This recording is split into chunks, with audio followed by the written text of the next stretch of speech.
Himalayas शीतलां सस्यश्यामलां मातरं वन्दे मातरं शुभ्रजोत्स्ना पुलकितयामिनीं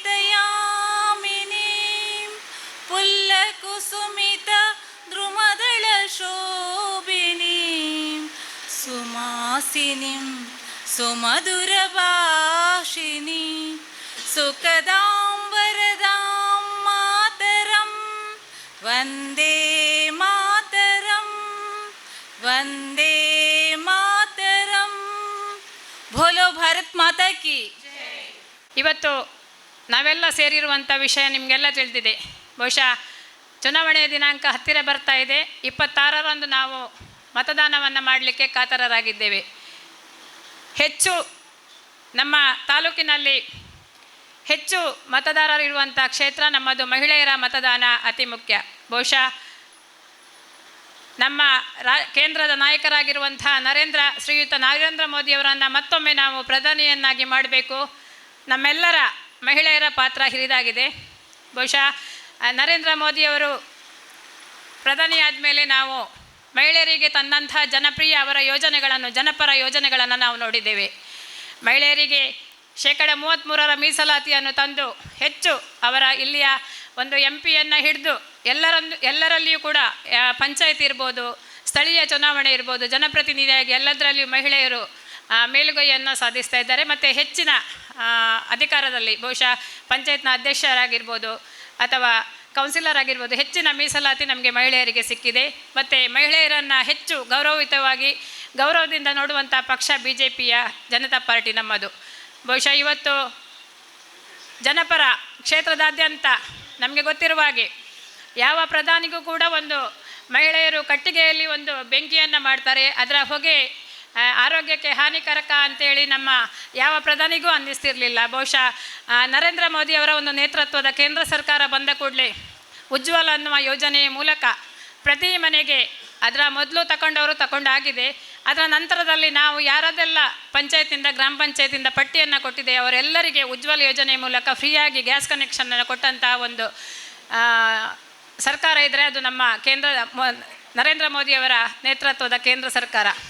ಅದರೊಟ್ಟಿಗೆ ಅದರ ನಂತರದಲ್ಲಿ ಬೆಳಕು ಅನ್ನುವ ಯೋಜನೆಯ ಮೂಲಕ ಯಾವ ಮನೆಗೆ ವಿದ್ಯುತ್ ಬೆಳಕು ಇಲ್ಲ, ಯಾರು ಕತ್ತಲೆಯಲ್ಲಿ ಎಷ್ಟೆಷ್ಟೋ ಕಂಬಗಳನ್ನು ನಾನು ಆಗ ತಾಲೂಕ್ ಪಂಚಾಯತ್ನ ಅಧ್ಯಕ್ಷರಾಗಿದ್ದೆ.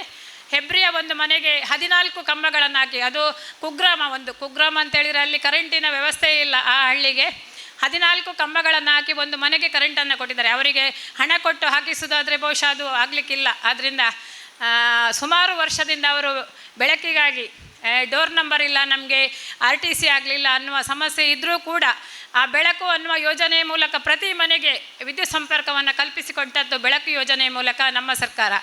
ಅದರ ನಂತರದಲ್ಲಿ ಸುಕನ್ಯಾ ಸಮೃದ್ಧಿ ಯೋಜನೆ ಆಗಿರ್ಬೋದು, ಉದ್ಯೋಗಿನಿಯಲ್ಲಿ ಮುದ್ರಾ ಯೋಜನೆಯ ಮೂಲಕ ಮಹಿಳಾ ಒಂದು ಉದ್ಯೋಗಿನಿಯವರಿಗೆ ಸ್ವಾವಲಂಬಿ ಬದುಕನ್ನು ಕಟ್ಟಿಕೊಟ್ಟಂಥದ್ದಿರ್ಬೋದು. ಸುಕನ್ಯಾ ಸಮೃದ್ಧಿ ಯೋಜನೆಯ ಮೂಲಕ ಕೂಡ ಹೆಣ್ಣು ಮಕ್ಕಳಿಗೆ ಒಂದು ಹೆಣ್ಣು ಮಕ್ಕಳಿಗೆ ಅವರು ಹುಟ್ಟಿದಾಗಿನಿಂದ ಅವರಿಗೆ ಒಂದು ಪೋಸ್ಟ್ ಆಫೀಸ್ನಲ್ಲಿ ಮಾಡಿರುವಂಥ ಖಾತೆ ಇರ್ಬೋದು. ಅದರ ನಂತರದಲ್ಲಿ ಬೇಟಿ ಬಚಾವೋ ಬೇಟಿ ಪಡಾವೋ ಅನ್ನುವ ಮೂಲಕ ಆ ಹೆಣ್ಣು ಮಕ್ಕಳಿಗೆ ರಕ್ಷಣೆಯನ್ನು ಒದಗಿಸುವಂಥದ್ದಿರ್ಬೋದು. ಇವತ್ತು ಮಹಿಳಾ ಉದ್ಯೋಗಿನಿಯರಿಗೆ ಮತ್ತು ಶಿಕ್ಷಣ ಕ್ಷೇತ್ರದಲ್ಲಿರ್ಬೋದು, ಎಲ್ಲದರಲ್ಲಿಯೂ ಕೂಡ ಮಹಿಳೆಯರಿಗೆ ಮಹಿಳಾ ಪರ ಯೋಜನೆಯನ್ನು ತಂದಂತಹ ಪ್ರಧಾನಿ ಇದ್ದರೆ ಅದು ನಮ್ಮ ಗೌರವಾನ್ವಿತ ಪ್ರಧಾನಿಯವರಾದ ನರೇಂದ್ರ ಮೋದಿಯವರು ಅಂತ ಹೇಳಲಿಕ್ಕೆ ನಾನು ಇಷ್ಟಪಡ್ತೇನೆ. ಬಂಧುಗಳೇ, ನಮ್ಮ ಕೆಲಸ ಇಷ್ಟೇ. ಮತದಾನದ ದಿನಾಂಕ ಗೊತ್ತಾಗಿದೆ. ಮನೆಗೆ ಕಾರ್ಯಕರ್ತೆಯರು ಬಂದಿದ್ದಾರೆ. ಬಹುಶಃ ಹೆಚ್ಚು ಮನೆಯಲ್ಲಿ ಜವಾಬ್ದಾರಿಯನ್ನು ತಗೊಳ್ಳುವಂತಹ ಮಹಿಳೆಯರು ನಾವು. ಮಕ್ಕಳ ವಿದ್ಯಾಭ್ಯಾಸ ಇರ್ಬೋದು ಅಥವಾ ನಮ್ಮ ಮನೆಯವರ ಗಂಡನ ಮನೆ ಮಕ್ಕಳದ್ದು ಉದ್ಯೋಗ ಇರ್ಬೋದು, ಅಡುಗೆ ಕೆಲಸ ಇರ್ಬೋದು. ಅದರಲ್ಲಿ ಹೊರಗೋಗಿ ದುಡಿಯುವಂಥ ಮಹಿಳೆಯರು ಈಗ ಜಾಸ್ತಿ ಇದ್ದಾರೆ. ಅಡುಗೆ ಕೆಲಸಕ್ಕೆ ಮಹಿಳೆಯರು ಸೀಮಿತವಾಗಿ ಇರದೆ ಇವತ್ತು ಹೊರಗೆ ಹೋಗಿ ದುಡಿಯುವಂಥ ಮಹಿಳೆಯರಿದ್ದಾರೆ ಜಾಸ್ತಿ ಅವರು. ಆದರೂ ಕೂಡ ನಮ್ಮ ಕರೆಗೆ ಹೋಗೊಟ್ಟು ಇಷ್ಟು ಮಂದಿ ಬಂದಿದ್ದೀರಿ. ನೀವೆಲ್ಲರೂ ಮನಸ್ಸು ಮಾಡಿದರೆ ಖಂಡಿತವಾಗಿಯೂ ನಾವು ಇವತ್ತು ನರೇಂದ್ರ ಮೋದಿಯವರನ್ನು ಇನ್ನೊಮ್ಮೆ ಅವರನ್ನು ಪ್ರಧಾನಿಯನ್ನಾಗಿ ಮಾಡಿ ನಮ್ಮ ದೇಶದ ಸರ್ವತೋಮುಖ ಅಭಿವೃದ್ಧಿಗೆ ನಾವು ಅವರಿಗೆ ಸಹಕಾರವನ್ನು ಕೊಡಬೇಕು. ಅವರದ್ದು ಧ್ಯೇಯವಾಕ್ಯ ಒಂದೇ, ಸಬ್ಕಾ ಸಾಥ್ ಸಬ್ಕಾ ವಿಕಾಸ್, ಎಲ್ಲರೊಟ್ಟಿಗೆ ಎಲ್ಲರ ಅಭಿವೃದ್ಧಿಯನ್ನು ಕೊಂಡೋಗುವಂತಹ ಅವರು ಯಾವತ್ತೂ ಜಾತಿಯನ್ನು ನೋಡಲಿಲ್ಲ, ಅವರು ಯಾವತ್ತೂ ಜನರು ಸವಲತ್ತನ್ನು ಕೊಡುವಾಗ ಒಂದು ಜನಾಂಗಕ್ಕೆ ಸೀಮಿತವಾಗಿ ಕೊಡಲಿಲ್ಲ. ಎಲ್ಲರೊಟ್ಟಿಗೆ ಎಲ್ಲರ ವಿಕಾಸ ಆಗಬೇಕು ಅನ್ನುವ ಧ್ಯೇಯವಾಕ್ಯವನ್ನು ಇಟ್ಟುಕೊಂಡು ಕೆಲಸವನ್ನು ಮಾಡಿದಂಥ ನಮ್ಮ ಪ್ರಧಾನಿಯವರು ಇವತ್ತು ದೇಶಕ್ಕೆ ಅವರ ಅನಿವಾರ್ಯತೆ ಇದೆ. ಆದ್ದರಿಂದ ಭಾರತವನ್ನು ಎಲ್ಲರೂ ತನ್ನತ್ತ ನೋಡುವಂಥ ಒಂದು ಕೆಲಸವನ್ನು ನಮ್ಮ ಪ್ರಧಾನಿಯವರು ಮಾಡಿದ್ದಾರೆ. ಅವರ ಒಂದು ನಾಳೆ ದಿನ 26ನೇ ತಾರೀಕಿಗೆ ನಾವೆಲ್ಲರೂ ಅವರಿಗೆ ಮತದಾನವನ್ನು ನಮ್ಮ ಸುತ್ತಮುತ್ತಲು ನಮ್ಮ ಆಫೀಸ್ ಇರ್ಬೋದು, ನಮ್ಮ ಫ್ರೆಂಡ್ ಸರ್ಕಲ್ ಇರ್ಬೋದು, ಎಲ್ಲ ಕಡೆಯಲ್ಲಿ ಮೋದಿಯವರ ಪರ ನೀವು ಮತದಾನವನ್ನು ಯಾಚಿಸಬೇಕು. ಮತ್ತು ಮೋದಿಯವರಿಗೆ ನಾವೆಲ್ಲ ಒಂದು ಮತದಾನ, ಅದು ದೇಶಕ್ಕಾಗಿ ಕೊಡುವಂಥ ಮತ. ಯಾವುದೇ ಆಮಿಷ, ಯಾವುದೇ ಆವೇಶಕ್ಕೆ ಅಥವಾ ಯಾವುದೇ ಒಂದು ನೀವು ಆಮಿಷಕ್ಕೆ ಒಳಗಾಗದೆ, ಯಾವುದೇ ಒಂದು ಅದನ್ನು ಕೊಡ್ತೇನೆ, ಇದು ಗ್ಯಾರಂಟಿ, ಅದು ಗ್ಯಾರಂಟಿ ಅನ್ನುವ ಯಾವುದಕ್ಕೂ ಕೂಡ ನೀವು ಗಮನವನ್ನು ಕೊಡದೆ ನಾವೊಂದು ದೇಶಕ್ಕಾಗಿ ಮತದಾನ ಮಾಡುವಂಥ ಒಂದು ಇದು ದೊಡ್ಡದಾದ ನಮ್ಮ ನಿರ್ಧಾರ. ಆದ್ದರಿಂದ ಯಾವುದೇ ಒಂದು ತಪ್ಪು ನಿರ್ಧಾರವನ್ನು ಮಾಡದೆ ನಿಮ್ಮ ಅಮೂಲ್ಯ ಮತವನ್ನು ನಮ್ಮ ನರೇಂದ್ರ ಮೋದಿಯವರ ಅವರಿಗೆ ಕೊಟ್ಟು ಅವರ ಕೈಯನ್ನು ಬಲಪಡಿಸಬೇಕಂತೇಳಿ ನಾನು ನಿಮ್ಮ ಹತ್ರ ಕಳಕಳಿಯಾಗಿ ವಿನಂತಿಯನ್ನು ಮಾಡಿಕೊಂಡು ಬಂದಂಥ ಕಾರ್ಯಕರ್ತರ ಒಂದು ಶ್ರಮದ ಫಲವಿದೆ. ಅವತ್ತು ಅಟಲ್ಜಿ ಅವರನ್ನು 2 ಕೇಂದ್ರದ ಸಂಸತ್ತಿನಲ್ಲಿ ಸದಸ್ಯರಿರುವಾಗ ವಿರೋಧ ಪಕ್ಷದವರು ಅವರನ್ನು ನೋಡಿ ಅಪಹಾಸ್ಯ ಮಾಡಿದರು. ಅಟಲ್ಜಿ, ನಿಮ್ಗೇನಾದರೂ ತೊಂದರೆ ಆದರೆ ನಿಮ್ಮನ್ನು ಹೊತ್ತುಕೊಂಡು ಹೋಗ್ಲಿಕ್ಕೂ ಕೂಡ ಈ ಸಂಸತ್ತಿನಲ್ಲಿ 4 ಜನ ಸದಸ್ಯರಿಲ್ಲ ಅನ್ನುವಂಥ ಮಾತನ್ನು ಹೇಳಿದರು. ಆವಾಗ ಅಟಲ್ಜಿ ಅವರು ಒಂದು ಮಾತನ್ನು ಹೇಳಿದರು, ಇವತ್ತು ನೀವು ಇದರಲ್ಲಿ ನಾಯಕರಾಗಿರ್ಬೋದು, ಆದರೆ ಮುಂದೊಂದು ದಿನ ಬರ್ತದೆ ವಿರೋಧ ಪಕ್ಷದಲ್ಲಿ ಕೂತ್ಕೊಳ್ಳಿಕ್ಕೂ ಅರ್ಹತೆ ಇಲ್ಲದಂಥ ಪರಿಸ್ಥಿತಿ ಭಾರತೀಯ ಜನತಾ ಪಾರ್ಟಿಯ ನನ್ನ ಕಾರ್ಯಕರ್ತರು ಮಾಡಿ ತೋರಿಸ್ತಾರೆ. ಅದನ್ನು ಇವತ್ತು ನರೇಂದ್ರ ಮೋದಿಜಿಯವರು ಮಾಡಿ ತೋರಿಸಿದ್ದಾರೆ. ಅವತ್ತು ಸಂಸತ್ತಿನಲ್ಲಿ ಹೇಳಿದರು, ನ ಧೈನಂ ನ ಪಲಾಯನಂ ಅನ್ನುವಂತಹ ಮಾತು ನಮ್ಮೆಲ್ಲರಿಗೂ ಕೂಡ ಇವತ್ತು ಪೂರ ಪ್ರೇರಣಾದಾಯಕವಾಗಿದೆ. ಅಂತಹ ಅಟಲ್ಜಿ ಅವರು ಕಟ್ಟಿದಂತಹ ಈ ಒಂದು ಪಕ್ಷದ ಕಾರ್ಯಕರ್ತರು ನಾವೆಲ್ಲ ಕೂತಿದ್ದೇವೆ. ಮಹಿಳಾ ಶಕ್ತಿ ಏನೆಂಬುದನ್ನು ನರೇಂದ್ರ ಮೋದಿಜಿಯವರು ತಿಳ್ಕೊಂಡಿದ್ದಾರೆ. ಅದಕ್ಕೋಸ್ಕರವೇ ಈ ದೇಶದ ರಾಷ್ಟ್ರಪತಿ ದ್ರೌಪದಿ ಮುರ್ಮುಜಿಯವರನ್ನು ಆಯ್ಕೆ ಮಾಡುವ ಮುಖಾಂತರ ದೇಶದ ಚುಕ್ಕಾಣಿಯನ್ನು ಒಂದು ಮಹಿಳೆಯ ಕೈಗೆ ಕೊಟ್ಟಿದ್ರು. ಇಡೀ ಸಂಸತ್ತಿನಲ್ಲಿ ನಮ್ಮ ದೇಶದ ಬಜೆಟ್ ಆರ್ಥಿಕವಾಗಿ ಯಾವ ರೀತಿ ಇರಬೇಕು ಅನ್ನುವುದನ್ನು ನಿರ್ಮಲಾ ಸೀತಾರಾಮನ್ ಅವರಿಗೆ ಕೊಡುವ ಮುಖಾಂತರ ಮತ್ತೊಮ್ಮೆ ಮಹಿಳಾ ಪರ ನಾವಿದ್ದೇವೆ ಅನ್ನುವುದನ್ನು ಅವರು ತೋರಿಸಿಕೊಟ್ಟಿದ್ದಾರೆ. ಇವತ್ತು ನಾವೆಲ್ಲರೂ ತಾಯಂದಿರು ಮತ್ತೊಮ್ಮೆ ಎದ್ದು ನಿಂತು ಜೋರಾಗಿ ನಾವು ಕೆಲಸ ಮಾಡಬೇಕು. ಕಾಲ ಬಂದರೆ ಮಹಿಳೆಗೆ ಸುಮ್ಮನೆ ಕೂತ್ಕೊಳ್ಳಿಕ್ಕೂ ಗೊತ್ತು, ಅದೇ ರೀತಿ ದುರ್ಗಿಯಾಗಿ ಅವತಾರ ಮಾಡಲಿಕ್ಕೂ ಗೊತ್ತು ಅನ್ನೋದನ್ನು ನಾವು ಪುರಾಣದಲ್ಲಿ ಕೇಳಿದ್ದೇವೆ.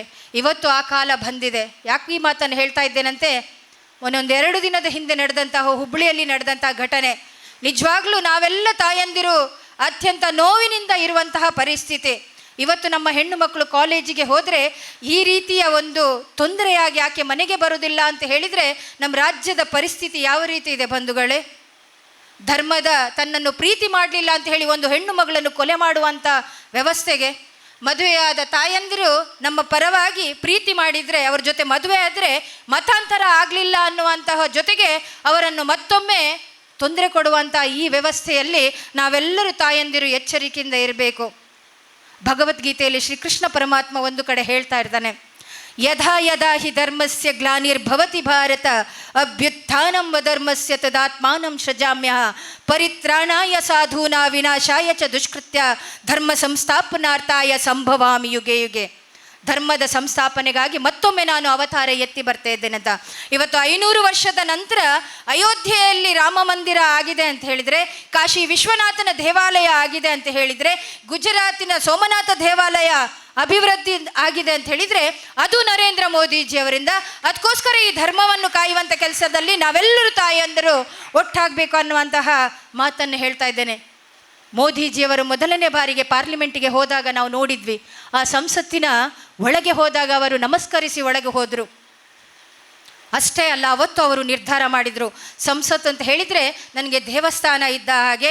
10 ವರ್ಷದ ಆಡಳಿತದಲ್ಲಿ ಯಾವುದೇ ಒಂದು ಭ್ರಷ್ಟಾಚಾರ ಇಲ್ಲದೆ, ಯಾವುದೇ ಒಂದು ಕಪ್ಪು ಚುಕ್ಕೆ ಇಲ್ಲದೆ, ತಾನು ಮತ್ತು ತನ್ನ ಇಡೀ ಸಂಸತ್ತಿನ ಎಲ್ಲ ಒಂದು ಮಂತ್ರಿಮಂಡಲ ಕೂಡ ಅದೇ ರೀತಿ ಕೆಲಸ ಮಾಡುವಂತೆ ದಿನಕ್ಕೆ 18 ಗಂಟೆ ಕೆಲಸ ಮಾಡುವಂಥ ಒಂದು ವ್ಯವಸ್ಥೆ ಮತ್ತು ಸಂಕಲ್ಪವನ್ನು ಅವರು ಅವತ್ತು ಮಾಡಿಕೊಂಡಿದ್ರು. ಬಂಧುಗಳೇ, ಹೇಳ್ತಾರೆ ವಿರೋಧ ಪಕ್ಷದವರು ಮೋದಿಜಿಯವರಿಗೆ ಪರಿವಾರ ಇಲ್ಲ ಅಂತ.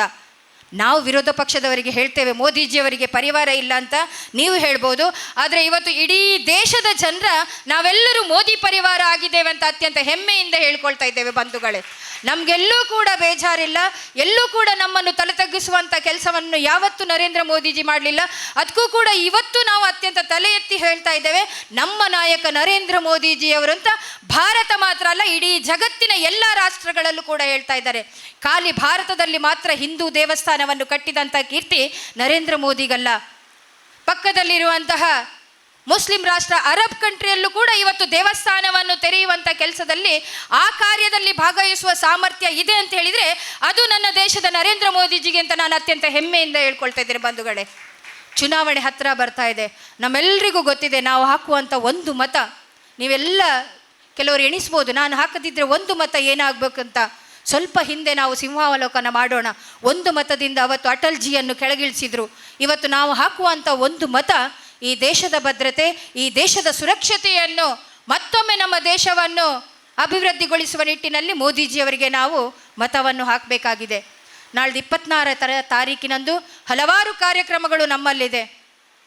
ಆದರೆ ಕಾರ್ಯಕ್ರಮಕ್ಕೆ ಹೋಗುವಕ್ಕಿಂತ ಮೊದಲು ನಾವೆಲ್ಲರೂ ಮತದಾನವನ್ನು ಮಾಡಿ ಮತ್ತೆ ನಾವು ತೆರಳಬೇಕು ಅಂತ ನಿಮ್ಮಲ್ಲಿ ವಿನಂತಿ ಮಾಡಿಕೊಳ್ತಾ ಇದ್ದೇನೆ. ಯಾವ ರೀತಿಯಲ್ಲಿ ಒಂದು ಮನೆಯನ್ನು ಮಹಿಳೆ ಸಮರ್ಥಕವಾಗಿ ನಿಭಾಯಿಸಬಲ್ಲಳೋ ಅದೇ ರೀತಿ ಇವತ್ತು ನಿಮ್ಮೆಲ್ಲರ ಮೇಲೆ ಒಂದು ಜವಾಬ್ದಾರಿ ಇದೆ. ನಾವೆಲ್ಲರೂ ಒಂದು ನಾಯಕತ್ವ ಮತ್ತು ಒಂದು ಜವಾಬ್ದಾರಿಯನ್ನು ಹೊಂದಿದಂತಹ ಮಹಿಳಾ ಕಾರ್ಯಕರ್ತರು ನಾವಿಲ್ಲಿ ಸೇರಿದ್ದೇವೆ. ಇವತ್ತು ನಮ್ಮ ಮನೆಯ ಮತ ಮಾತ್ರ ಅಲ್ಲ, ನಮ್ಮ ಸುತ್ತಮುತ್ತಲು ಇರುವಂತಹ ಪ್ರತಿಯೊಬ್ಬರ ಮತವನ್ನು ಕೂಡ ಭಾರತೀಯ ಜನತಾ ಪಾರ್ಟಿಯ ತಾವರ ಚಿಹ್ನೆಗೆ ಹಾಕಿಸುವುದರ ಮುಖಾಂತರ ಕೋಟಾ ಶ್ರೀನಿವಾಸ್ ಪೂಜಾರಿಯನ್ನು ಅತ್ಯಂತ ಹೆಚ್ಚು ಮತದ ಅಂತರದಿಂದ ಗೆಲ್ಲಿಸಬೇಕು ಅನ್ನುವಂಥ ವಿನಂತಿಯನ್ನು ನಾನು ನಿಮ್ಮ ಹತ್ರ ಮಾಡ್ತಾ ಇದ್ದೇನೆ. ದೇಶದ ಭದ್ರತೆಗೋಸ್ಕರ ಮತ್ತೊಮ್ಮೆ ನಾನು ನೆನಪು ಮಾಡಿಕೊಳ್ಬೇಕು, ಸ್ವಾತಂತ್ರ್ಯ ಪೂರ್ವದಲ್ಲಿ, ಸ್ವಾತಂತ್ರ್ಯ ಸಿಕ್ಕಿದ ನಂತರ 7 ದಶಕದ ನಂತರ ಕೂಡ ನಮ್ಮ ದೇಶದ ಕೆಲವು ಭಾಗ, ಇಂಚಿಂಚು ಭಾಗವನ್ನು ಪಕ್ಕದ ರಾಷ್ಟ್ರದವರು ಆಕ್ರಮಿಸಿಕೊಂಡ್ರು. ಆದರೆ ನಾನಿವತ್ತು ಎದೆ ತಟ್ಟಿ ಹೇಳಬಲ್ಲೆ, ನಮ್ಮ ನರೇಂದ್ರ ಮೋದಿಜಿಯವರು ಯಾವಾಗ ಈ ದೇಶದ ಪ್ರಧಾನಿ ಆಗಿದ್ರೋ ನಮ್ಮ ದೇಶದ 1 ಇಂಚು ಜಾಗವನ್ನು ಕೂಡ ಪಕ್ಕದ ರಾಷ್ಟ್ರಕ್ಕೆ ಬಿಟ್ಟು ಕೊಡದೆ ಸರ್ಜಿಕಲ್ ಸ್ಟ್ರೈಕ್ ಮಾಡುವ ಮುಖಾಂತರ ಯಾವ ರೀತಿ ಒಬ್ಬ ದಿಟ್ಟ ನಾಯಕ ಈ ದೇಶದ ಭದ್ರತೆಗೆ ಹೋರಾಡಬೇಕು ಅನ್ನೋದನ್ನು ತೋರಿಸಿಕೊಟ್ಟಿದ್ದಾರೆ. ಅಂತಹ ನಾಯಕತ್ವದ ನರೇಂದ್ರ ಮೋದಿಜಿಯವರನ್ನು ಮತ್ತೊಮ್ಮೆ ಈ ದೇಶದ ಪ್ರಧಾನಿ ಮಾಡಬೇಕಂತ ಹೇಳಿದರೆ ನಾವೆಲ್ಲರೂ ಇವತ್ತು ಸಂಕಲ್ಪ ಮಾಡಬೇಕು. ನಮ್ಮೆಲ್ಲರ ಮತವನ್ನು ಭಾರತೀಯ ಜನತಾ ಪಾರ್ಟಿಯ ಕಮಲದ ಚಿಹ್ನೆಗೆ ಹಾಕಬೇಕು ಅನ್ನುವಂಥದ್ದು ನಿಮ್ಮೆಲ್ಲರಲ್ಲಿ ವಿನಂತಿ ಮಾಡಿಕೊಳ್ತಾ ಇದ್ದೇನೆ. ಇವತ್ತು ಸೈನಿಕರ ಜೊತೆ ದೀಪಾವಳಿ ಹಬ್ಬವನ್ನು ಆಚರಿಸಿದ ಜೊತೆಗೆ ಸೈನಿಕರಿಗೆ ಬೇಕಾಗುವಂತಹ ಎಲ್ಲ ಸವಲತ್ತು ಇರ್ಬೋದು, ಮದ್ದುಗುಂಡು ಇರ್ಬೋದು, ಅವರಿಗೆ ಬೇಕಾಗುವಂತಹ ಪಿಂಚಣಿಯ ವ್ಯವಸ್ಥೆಯಲ್ಲೂ ಎಲ್ಲವನ್ನು ಮಾಡಿದ್ದು ಈ ದೇಶದ ಪ್ರಧಾನಿ ನರೇಂದ್ರ ಮೋದಿಜಿಯವರು. ಒಂದು ಕಾಲದಲ್ಲಿ ಈ ದೇಶವನ್ನು ಆಳ್ತಾ ಇದ್ದಂತಹ ಕಾಂಗ್ರೆಸ್ ನೇತೃತ್ವದ ಪ್ರಧಾನಿ ರಾಜೀವ್ ಗಾಂಧಿ ಅವರು ಹೇಳ್ತಿದ್ರು, ನಾನು ದೇಶದ ನನ್ನ ಒಬ್ಬ ಸೌಲಭ್ಯವನ್ನು ಪಡೆದಂತಹ ಒಬ್ಬ ವ್ಯಕ್ತಿಗೆ ನಾನು 100 ರೂಪಾಯಿ ಕಳಿಸಿಕೊಟ್ರೆ ಅವನಿಗೆ ಸಿಗುವುದಲ್ಲಿ ಕೇವಲ 15 ರೂಪಾಯಿ ಮಾತ್ರ ಅಂತ. ಉಳಿದಂಥ ಹಣ ಎಲ್ಲಿ ಹೋಗ್ತಿತ್ತು ಅನ್ನೋದನ್ನು ನಾವು ನೋಡಬೇಕಿತ್ತು. ಆದರೆ ಇವತ್ತು ನಮ್ಮ ದೇಶದಲ್ಲಿ ಪ್ರಧಾನಿ ಮೋದಿಜಿಯವರು ಯಾವಾಗ ಆಡಳಿತಕ್ಕೆ ಬಂದಿದ್ರ 100 ರೂಪಾಯಿ ಕೊಟ್ಟರೆ 100 ರೂಪಾಯಿ ಹಾಗೆಯೇ ಆಕೆಯ ಅಕೌಂಟಿಗೆ ಮುಖಾಂತರ ಬೀಳುವ ಮುಖಾಂತರ, ಜನ್ಧನ್ ಖಾತೆಯನ್ನು ತೆರೆಯುವ ಮುಖಾಂತರ ಸ್ವಚ್ಛ ಭಾರತದ ಆಡಳಿತಕ್ಕೆ ಒಂದು ನಾಂದಿಯನ್ನು ಹಾಕಿಕೊಟ್ರು ಬಂಧುಗಳೇ. ನಾವೆಲ್ಲರೂ ಎಣಿಸ್ಲಿಕ್ಕೂ ಸಾಧ್ಯ ಇಲ್ಲ. ಒಂದು ಕಾಲ ಬ್ಯಾಂಕಿನಲ್ಲಿ ಎಲ್ಲ ಕ್ಯೂ ನಿಂತು ನಾವು ಹಣವನ್ನು ಕಟ್ಟಬೇಕಾಗಿತ್ತು. ನಾನು ರಾಷ್ಟ್ರೀಯ ಮಹಿಳಾ ಆಯೋಗದ ಸದಸ್ಯ ಆಗಿದ್ದಾಗ ಅರುಣಾಚಲ ಪ್ರದೇಶದ ಒಂದು ಭಾಗಕ್ಕೆ ಹೋದಾಗ ಒಂದು ವಸ್ತು ನನಗೆ ಅಲ್ಲಿ ಖರೀದಿಸಬೇಕಾಗಿತ್ತು. ಸುಂದರವಾಗಿ ಕಂಡಂತಹ ಆ ವಸ್ತು, ಅದನ್ನು ಖರೀದಿಸಲಿಕ್ಕೆ ಹೋದಾಗ ಅಲ್ಲಿ ಚೇಂಜ್ ಇರಲಿಲ್ಲ. ಆಗ ಆ ಒಂದು ಚಿಕ್ಕ ಗೂಡಂಗಡಿಯಲ್ಲೂ ಕೂಡ ಅಲ್ಲಿ ನಾವು ಫೋನ್ ಪೇ ಮುಖಾಂತರ ಹಣವನ್ನು ವರ್ಗಾಯಿಸ್ಬೋದು. ಇದೆಲ್ಲವನ್ನು ನಾವು ನಿರೀಕ್ಷೆ ಮಾಡಲಿಕ್ಕೆ ಸಾಧ್ಯ ಇತ್ತ ಬಂಧುಗಳೇ? ಅಂತಹ ಒಂದು ಟೆಕ್ನಾಲಜಿ ಯುಗವನ್ನು ನರೇಂದ್ರ ಮೋದಿಜಿಯವರು ತಂದುಕೊಟ್ಟಿದ್ರು. ಆ ನಿಟ್ಟಿನಲ್ಲಿ ಇವತ್ತು ನಮ್ಮ ದೇಶ ಮೊಬೈಲ್ ಉತ್ಪಾದನೆಯಲ್ಲಿ ನಂಬರ್ 1 ದೇಶ, ಸಕ್ಕರೆ ಉತ್ಪಾದನೆಯಲ್ಲಿ ನಂಬರ್ 1 ದೇಶ, ಸ್ಟೀಲ್ ಉತ್ಪಾದನೆಯಲ್ಲಿ ನಂಬರ್ 2ನೇ ಸ್ಥಾನದಲ್ಲಿ, ಮೀನುಗಾರಿಕೆಯ ಉತ್ಪಾದನೆಯಲ್ಲಿ 2ನೇ ಸ್ಥಾನದಲ್ಲಿ, ವಿದ್ಯುತ್ ಶಕ್ತಿ ಉತ್ಪಾದನೆಯಲ್ಲಿ ನಾವು 3ನೇ ಸ್ಥಾನದಲ್ಲಿ ಇದ್ದು ಇವತ್ತು ಜಗತ್ತಿನಲ್ಲಿ ಕೂಡ ಆರ್ಥಿಕವಾಗಿ ಸದೃಢವನ್ನು ಹೊಂದಿದಂತಹ ದೇಶ ಅದು ನನ್ನ ಭಾರತ ಅಂತ ಹೇಳಿಕೆ ನಾನು ಅತ್ಯಂತ ಹೆಮ್ಮೆ ಪಡ್ತೇನೆ ಬಂಧುಗಳೇ. ಹೆಣ್ಣು ಮಕ್ಕಳಿಗೆ ಅನೇಕ ಯೋಜನೆಯನ್ನು ತಂದುಕೊಟ್ಟಿದ್ರು. ಇವತ್ತು ಬೇಟಿ ಬಚಾವೋ ಬೇಟಿ ಪಢಾವೋ ಅನ್ನುವಂಥ ಯೋಜನೆಯ ಮುಖಾಂತರ ಇಡೀ ಹೆಣ್ಣು ಮಕ್ಕಳು ತಾವು ಸ್ವಾವಲಂಬಿಯಾಗಿ ಬದುಕಬೇಕು ಅನ್ನುವಂಥ ನಿಟ್ಟಿನಲ್ಲಿ ಇಡೀ ಭಾರತದ ಎಲ್ಲ ಕಡೆ ಆ ಯೋಜನೆಯನ್ನು ಸಿಗುವಂತೆ ಮಾಡಿದರು. ಅವತ್ತು ಸ್ವಲ್ಪ ದಿನದ ಹಿಂದೆ ಸ್ವಲ್ಪ ವರ್ಷಗಳ ಹಿಂದೆ ನಾವೆಲ್ಲರೂ ಮಾಧ್ಯಮದಲ್ಲಿ ನೋಡಿಬಿದ್ರು. ಕೆಂಪುಕೋಟೆಯ ಮುಂದೆ ರಾಷ್ಟ್ರಧ್ವಜವನ್ನು ಹಾರಿಸುವಂತಹ ಸಂದರ್ಭದಲ್ಲಿ ಪ್ರಧಾನಿ ಮೋದಿಜಿಯವರು ಒಂದು ಮಾತನ್ನು ಹೇಳಿದರು. ನನ್ನ ದೇಶದ ಹೆಣ್ಣು ಮಕ್ಕಳು ಸ್ವಾವಲಂಬಿಯಾಗಿ ಬದುಕಬೇಕು, ನನ್ನ ದೇಶದ ಹೆಣ್ಣು ಮಕ್ಕಳು ಆತ್ಮಾಭಿಮಾನದಿಂದ ಬದುಕಬೇಕು, ಶೌಚಾಲಯದ ತೊಂದರೆ ಯಾವ ರೀತಿ ಅದನ್ನು ಅನುಭವಿಸ್ತಿದ್ದಾರೆ ಅನ್ನುವಂಥದ್ದನ್ನು ಮನಗೊಂಡು ಅವತ್ತು ಅವರು ಸ್ವಚ್ಛ ಭಾರತದ ಅಭಿಯಾನದ ಮುಖಾಂತರ ಇಡೀ ದೇಶದಲ್ಲಿ ಶೌಚಾಲಯವನ್ನು ಮಾಡುವಂತಹ ಒಂದು ಕನಸನ್ನು ಕಂಡಿದ್ರು. ಅದು ಇವತ್ತು ಸಾಕಾರ ಆಗಿದೆ ಬಂಧುಗಳೇ. ಅಂತ ಹೇಳಿದರೆ ಕೆಂಪುಕೋಟೆಯಲ್ಲಿ ನಿಂತು ಅಂತಹ ಮಾತನ್ನು ಮೋದಿಜಿಯವರು ಹೇಳಬೇಕು ಅಂತ ಹೇಳಿದರೆ ಆ ರೀತಿ ಬೆಳೆದು ಬಂದದ ವ್ಯವಸ್ಥೆ ಇದ್ದದ್ರಿಂದ ಮಾತ್ರ ಅದು ಸಾಧ್ಯ ಬಂಧುಗಳೇ. ನಮ್ಮೆಲ್ಲರಿಗೂ ಗೊತ್ತಿದೆ, ನಾವೆಲ್ಲರೂ ನಾರಿ ಶಕ್ತಿ, ಹೆಚ್ಚಿನ ಸಂಖ್ಯೆಯಲ್ಲಿ ನಾವೆಲ್ಲರೂ ತಾಯಂದಿರು ಸೇರಿದ್ದೇವೆ. 4 ದಿನ ಚುನಾವಣೆ ಒಂದು ದೊಡ್ಡ ಯುದ್ಧ ಅಂತ ತಿಳ್ಕೊಳ್ಳೋಣ. ನಾವು ಹಾಕುವ ಒಂದು ಮತ ನಮ್ಮ ಬತ್ತಳಕಿಯಲ್ಲಿರುವಂಥ ಬ್ರಹ್ಮಾಸ್ತ್ರ ಅಂತ ತೆಗೆದುಕೊಂಡು ಕೊನೆಯದಾಗಿ ನಮ್ಮ ಮತ ಮತ್ತು ಎಲ್ಲರ ಮತವನ್ನು ಅಲ್ಲಿ ಭಾರತೀಯ ಜನತಾ ಪಾರ್ಟಿಯ ಚಿಹ್ನೆಗೆ ನಾವು ಹಾಕಬೇಕಂತ ಕೇಳ್ಕೊಳ್ತಾ ಇದ್ದೇನೆ. ಇವತ್ತು ನಾವೆಲ್ಲರೂ ಇಷ್ಟು ಹೇಳಿದ ನಂತರ ನನಗೆ ಒಂದು ಕವಿ ಹೇಳಿದ ಒಂದು ಮಾತು ನೆನಪು ಬರ್ತಾ ಇದೆ. ಹಲವು ಕಡೆ ನಾವು ಭಾಷಣವನ್ನು ಮಾಡ್ತೇವೆ, ಹಲವು ಕಡೆ ವಿಚಾರವನ್ನು ಮಂಡಿಸ್ತೇವೆ, ಆದರೂ ಕೂಡ ಕಾಂಗ್ರೆಸ್ಸಿನ ಗ್ಯಾರಂಟಿಯ ಬಗ್ಗೆ ಸ್ವಲ್ಪ ಒಲವು ನಮ್ಮ ತಾಯಂದಿರಿಗಿದೆ. ಯಾವುದೇ ಒಂದು ಗ್ಯಾರಂಟಿಗೆ ನಾವು ಆಮಿಷವನ್ನು ನಾವು ತೆರಳಬಾರ್ದು. ಅದರಿಂದ ಗ್ಯಾರಂಟಿ ಸಿಕ್ಕಿದ್ರೆ ಅದು ಸ್ವಲ್ಪ ದಿನ ಮಾತ್ರ. ಯಾಕೆ ಹೇಳಿದರೆ ಇವತ್ತು ಗ್ಯಾರಂಟಿಯಿಂದ ನಾವು ಜೀವನವನ್ನು ಸಾಗಿಸಲಿಕ್ಕೆ ಸಾಧ್ಯ ಇಲ್ಲ. ಕೊರೋನಾ ಅನ್ನುವಂತಹ ಮಹಾಮಾರಿ ಕಾಯಿಲೆ ಬಂದಾಗ ಇಡೀ ದೇಶದ ಜನರಿಗೆ ಉಚಿತ ಲಸಿಕೆಯನ್ನು ಕೊಡುವ ಮುಖಾಂತರ ಪಕ್ಕದ ರಾಷ್ಟ್ರಗಳಿಗೂ ಕೂಡ ಲಸಿಕೆಯನ್ನು ಸರಬರಾಜು ಮಾಡುವ ಮುಖಾಂತರ ನಮ್ಮ ಜೀವ ಮಾತ್ರ ಅಲ್ಲ, ಬೇರೆ ರಾಷ್ಟ್ರದ ಜೀವವನ್ನು ಕೂಡ ಅವರು ಉಳಿಸಿದ್ದಾರೆ. ಇವತ್ತು ಜೀವ ಇದ್ದರೆ ನಾವು ಜೀವನ ಮಾಡ್ಬೋದು. ಈ ಮತದಾನದಲ್ಲಿ ನಾವೆಲ್ಲರೂ ನಿರ್ಣಯ ಮಾಡಬೇಕು. ನಮಗೆ ಕೊಟ್ಟಂತಹ ಈ ಜೀವನದಲ್ಲಿ ನಮ್ಮ ಮುಂದಿನ ಜೀವನ, ನಮ್ಮ ಮಕ್ಕಳ ಭವಿಷ್ಯ, ನಮ್ಮ ತಾಯಂದಿರ ಭವಿಷ್ಯ ಇರಬೇಕು ಅಂತ ಹೇಳಿದರೆ ನಾವೆಲ್ಲರೂ ನರೇಂದ್ರ ಮೋದಿಜಿಯವರನ್ನು ಬೆಂಬಲಿಸುವ ಮುಖಾಂತರ ನಾಳ್ದು ನಡೆಯುವಂತಹ ಮತದಾನದಲ್ಲಿ ಭಾರತೀಯ ಜನತಾ ಪಾರ್ಟಿಗೆ ಚಿಹ್ನೆಯನ್ನು ಹಾಕಬೇಕು. ಕವಿ ಹೇಳಿದ ಮಾತನ್ನು ಹೇಳಿ ನನ್ನ ಮಾತನ್ನು ನಾನು ಪೂರ್ಣಗೊಳಿಸ್ತಾ ಇದ್ದೇನೆ. 3 ಸಾಗರ 100 ಮಂದಿರ ದೈವ ಸಾಸಿರವಿದ್ದೊಡೆ, 3 ಸಾಗರ 100 ಮಂದಿರ ದೈವ ಸಾಸಿರವಿದ್ದೊಡೆ, ಗಂಗೆ ಇದ್ದೊಡೆ ತುಂಗೆ ಇದ್ದೊಡೆ ಗಿರಿ ಹಿಮಾಲಯವಿದ್ದೊಡೆ, ವೇದವಿದ್ದೊಡೆ ಶಾಸ್ತ್ರವಿದ್ದೊಡೆ ಘನ ಪರಂಪರೆ ಇದ್ದೊಡೆ, ವೇದವಿದ್ದೊಡೆ ಶಾಸ್ತ್ರವಿದ್ದರೆ ಘನ ಪರಂಪರೆ ಇದ್ದೊಡೆ, ಏನು ಸಾರ್ಥಕ ಮನೆಯ ಮಕ್ಕಳು ಮಲಗಿ ನಿದ್ರಿಸುತ್ತಿದ್ದರೆ, ಏನು ಸಾರ್ಥಕ ಮನೆಯ ಮಕ್ಕಳು ಮಲಗಿ ನಿದ್ರಿಸುತ್ತಿದ್ದಾರೆ ಅಂತ ನಮ್ಮ ಮನೆಯಲ್ಲಿ ಮಲಗಿರುವಂಥ ಎಲ್ಲ ಮಕ್ಕಳನ್ನು ಎಚ್ಚರಿಸುವುದರ ಮೂಲಕ ಇಡೀ ಕಾರ್ಕಳದ ಮಾತ್ರ ಅಲ್ಲ, ಇಡೀ ರಾಜ್ಯದ ಮಾತ್ರ ಅಲ್ಲ, ಇಡೀ ದೇಶದ ಜನನು ಎಚ್ಚರಿಕೆ ಮುಖಾಂತರ ನಮ್ಮ ಮತವನ್ನು ಭಾರತೀಯ ಜನತಾ ಪಾರ್ಟಿಯ ಚಿಹ್ನೆಗೆ ಹಾಕುವುದರ ಮುಖಾಂತರ ನಾವೆಲ್ಲರೂ ಮತ್ತೊಮ್ಮೆ ಮೋದಿಜಿಯವರು ಪ್ರಧಾನಿ ಆಗುವುದರ ಸಂಭ್ರಮವನ್ನು ಕಾಣೋಣ ಅಂತ ಹೇಳುತ್ತಾ ಜೋರಾಗಿ ಭಾರತ್ ಮಾತೆಗೆ ಘೋಷಣೆ ಕೂಗೋಣ. ಭಲೋ ಭಾರತ್ ಮಾತಾ ಕಿ ಭಲೋ. ಚುನಾವಣೆ ಬಗ್ಗೆ ಸವಿಸ್ತಾರವಾಗಿ ಹಿತನುಡಿಗಳನ್ನಾಡಿದ ಚುನಾವಣಾ ಪ್ರಭಾರಿಯಾದ ಶ್ಯಾಮಲ ಕುಂದರಿಯವರಿಗೆ ಧನ್ಯವಾದಗಳು. ಈಗ ರಾಜ್ಯ BJP ಪ್ರಧಾನ ಕಾರ್ಯದರ್ಶಿಗಳು, ರಾಜ್ಯ ಚುನಾವಣಾ ಸಂಚಾಲಕರು ಹಾಗೂ ನಿಮ್ಮೆಲ್ಲರ ನೆಚ್ಚಿನ ಶಾಸಕರಾದ ವಿ ಸುನೀಲ್ ಕುಮಾರ್ ಇವರು ವೇದಿಕೆಗೆ ಆಗಮಿಸಬೇಕಾಗಿ ಕೇಳಿಕೊಳ್ತಾ ಇದ್ದೇನೆ. ಜಿಲ್ಲಾ ಕಾರ್ಯದರ್ಶಿಯಾದ ರೇಷ್ಮಾ ಉದಯ್ ಶೆಟ್ಟಿ ಇವರು ಮಾತನಾಡಬೇಕಾಗಿ ಕೇಳಿಕೊಳ್ತಾ ಇದ್ದೇನೆ. ನರೇಂದ್ರ ಮೋದಿಯವರಿಗೆ ಯಾಕೆ ಮತ್ತೆ ಮತ ಹಾಕಬೇಕು, ಯಾವ ಕಾರಣಕ್ಕೋಸ್ಕರ ಅವರನ್ನು ಮತ್ತೆ ಗೆಲ್ಲಿಸಬೇಕು ಅನ್ನೋದನ್ನು ನಾವು ನಿರಂತರವಾಗಿ ಕೇಳಿಕೊಂಡು ಬಂದಿದ್ದೇವೆ. ಏಪ್ರಿಲ್ 26ರಂದು ನಡೆಯುತ್ತಾ ಇರುವಂಥದ್ದು ಚುನಾವಣೆಯ ಹಬ್ಬ ಅಂತ ಹೇಳಿ ಅಧಿಕಾರಿಗಳು ಹೇಳ್ತಾರೆ. ಒಂದು ದೊಡ್ಡ ಧರ್ಮಯುದ್ಧ ಅಂತ ಹೇಳಿ ನಾವು ಭಾಜಪದ ಕಾರ್ಯಕರ್ತರು ಹೇಳ್ತಾ ಇದ್ದೇವೆ. ಆ ಧರ್ಮಯುದ್ಧದಲ್ಲಿ ನಾವೆಲ್ಲ ಹೇಗೆ ಭಾಗವಹಿಸಬೇಕು ಅನ್ನೋದನ್ನು ಬಹಳ ಚೆನ್ನಾಗಿ ನಾವೆಲ್ಲ ತಿಳ್ಕೊಂಡಿದ್ದೇವೆ ಅಂತ ನನಗನ್ನಿಸ್ತದೆ. ಇವೆಲ್ಲದರ ಹೊರತಾಗಿ ಕೂಡ ನರೇಂದ್ರ ಮೋದಿಯವರು ಕಳೆದ 10 ವರ್ಷಗಳಲ್ಲಿ ನಮಗೆ ನೀಡಿದಂತಹ ಆಡಳಿತ, ಒಂದು ಸಣ್ಣ ಕಪ್ಪು ಚುಕ್ಕೆಯೂ ಇಲ್ಲದಂತೆ ನಮಗೆ ಮಾಡಿದ ಸೇವೆಗಳು, ಯೋಜನೆಗಳು, ಇದಕ್ಕೆಲ್ಲ ಒಂದು ಧನ್ಯವಾದ ಹೇಳುವಂತಹ ಸಂದರ್ಭ ಏಪ್ರಿಲ್ 26 ಅಂತ ನಮಗನ್ನಿಸ್ತದೆ. ಯಾಕೆ ಧನ್ಯವಾದ ಹೇಳಬೇಕು? ಒಂದು ಸಂದರ್ಭ ಇತ್ತು, ಮಹಿಳೆಯರು, ಯುವತಿಯರು ಚೆಂಬು ಹಿಡ್ಕೊಂಡು ಸೂರ್ಯ ಉದಯ ಆಗುವ ಮುಂಚೆ ಕಾಡು ಗುಡ್ಡೆಗೆ ಹೋಗಿ ಬಹಿರ್ದೆಸೆಗೆ ಹೋಗುವಂತಹ ಸಂದರ್ಭ ಇತ್ತು. ನಮ್ಮ ಮನೆಯ ಟಾಯ್ಲೆಟ್ 2 ದಿವಸ ಬ್ಲಾಕ್ ಆದರೆ ನಮಗೆ ಹೇಗೆ ಅನ್ನಿಸ್ತದೆ? ಈಗ ಅದನ್ನು ಆಲೋಚನೆ ಮಾಡಬೇಕು. ಅಂತಹ ಮಹಿಳೆಯರ ಮನೆಗಳಿಗೆ ಪ್ರತಿಯೊಂದು ಮಹಿಳೆಗೂ ಒಂದು ಶೌಚಾಲಯವನ್ನು ಕಟ್ಟಿಕೊಡುವಂತಹ ಸಂಕಲ್ಪ ಪ್ರಧಾನಮಂತ್ರಿಯವರ ಮೊದಲ ಯೋಜನೆಯಾಗಿತ್ತು. ಅಂದರೆ ಆ ಮಹಿಳೆಯರ ಬಗ್ಗೆ ಯೋಚನೆ ಮಾಡಿದಂತಹ ಮೊದಲ ವ್ಯಕ್ತಿ ನಮ್ಮ ಪ್ರಧಾನಿಯಾಗಿದ್ದರು, ನರೇಂದ್ರ ಮೋದಿ ಆಗಿದ್ದರು. ಸ್ವಾತಂತ್ರ್ಯ ಬಂದ 60 ವರ್ಷಗಳಲ್ಲಿ ಕೂಡ ಕಾಂಗ್ರೆಸ್ ಸರ್ಕಾರಕ್ಕೆ ಅದು ಯೋಚನೆ ಬರಲಿಲ್ಲ. ಆ ಕಾರಣಕ್ಕೆ ನಾವೊಂದು ಅವರಿಗೆ ಧನ್ಯವಾದವನ್ನು ಹೇಳಲೇಬೇಕು.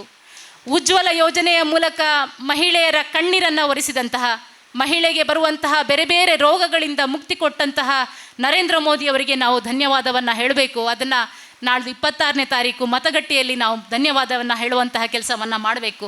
ಸುಕನ್ಯಾ ಸಮೃದ್ಧಿಯ ಮೂಲಕ ಹೆಣ್ಣು ಮಕ್ಕಳಿಗೆ 18 ವರ್ಷಗಳ ನಂತರ ಬೇರೊಂದು ಅವಕಾಶ ಇವೆ ಎನ್ನುವಂತಹ ಮುಕ್ತ ಅವಕಾಶವನ್ನು ನೀಡಿದಂತಹ ನರೇಂದ್ರ ಮೋದಿಯವರಿಗೆ ನಾವು ಧನ್ಯವಾದ ಹೇಳಬೇಕಲ್ಲ.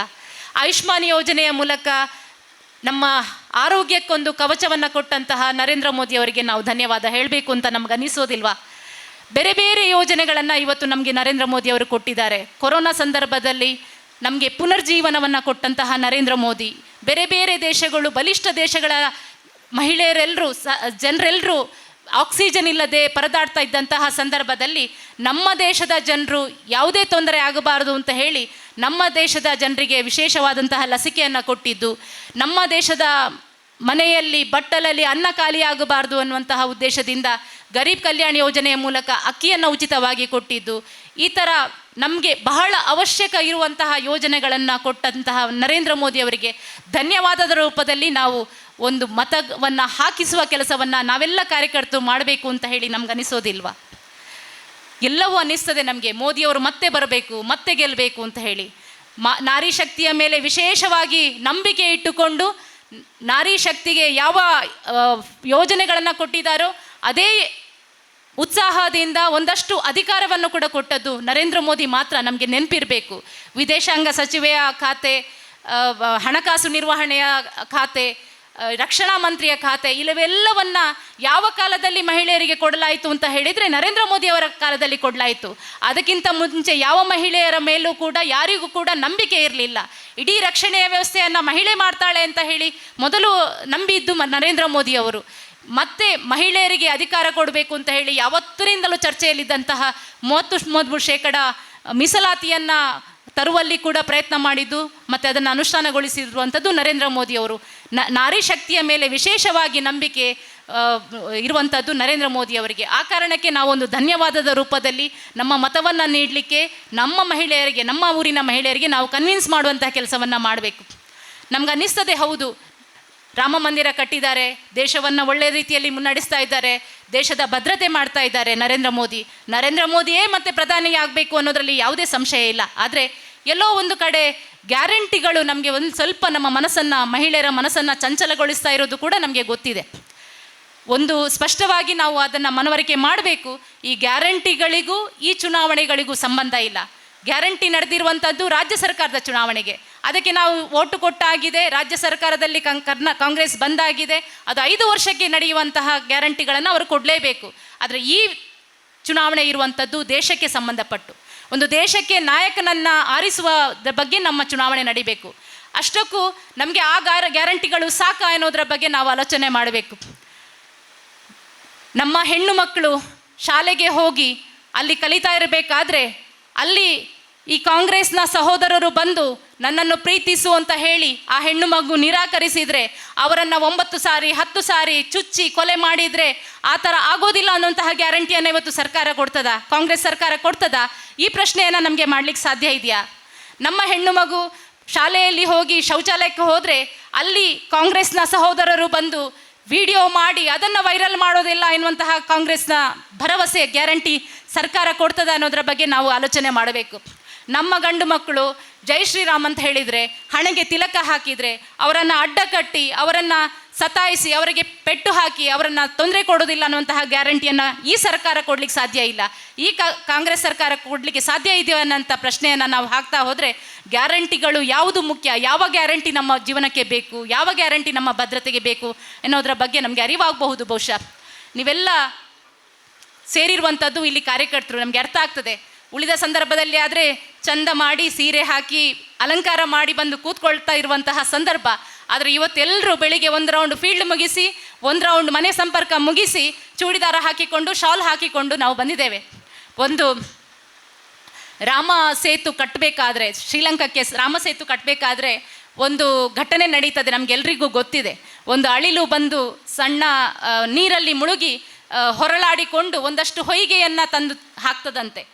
ಅದು ನಮಗೆಲ್ಲರಿಗೂ ಗೊತ್ತಿದೆ. ಶ್ರೀರಾಮಚಂದ್ರ ಪ್ರಭು ಅದನ್ನು ಮೇಲೆತ್ತಿ ಅದರ ಬೆನ್ನ ಮೇಲೆ 3 ನಾಮ ಹಾಕ್ತಾನೆ ಪ್ರೀತಿಯಿಂದ ಹೇಳಿ ನಮ್ಗೆ ಗೊತ್ತಿದೆ.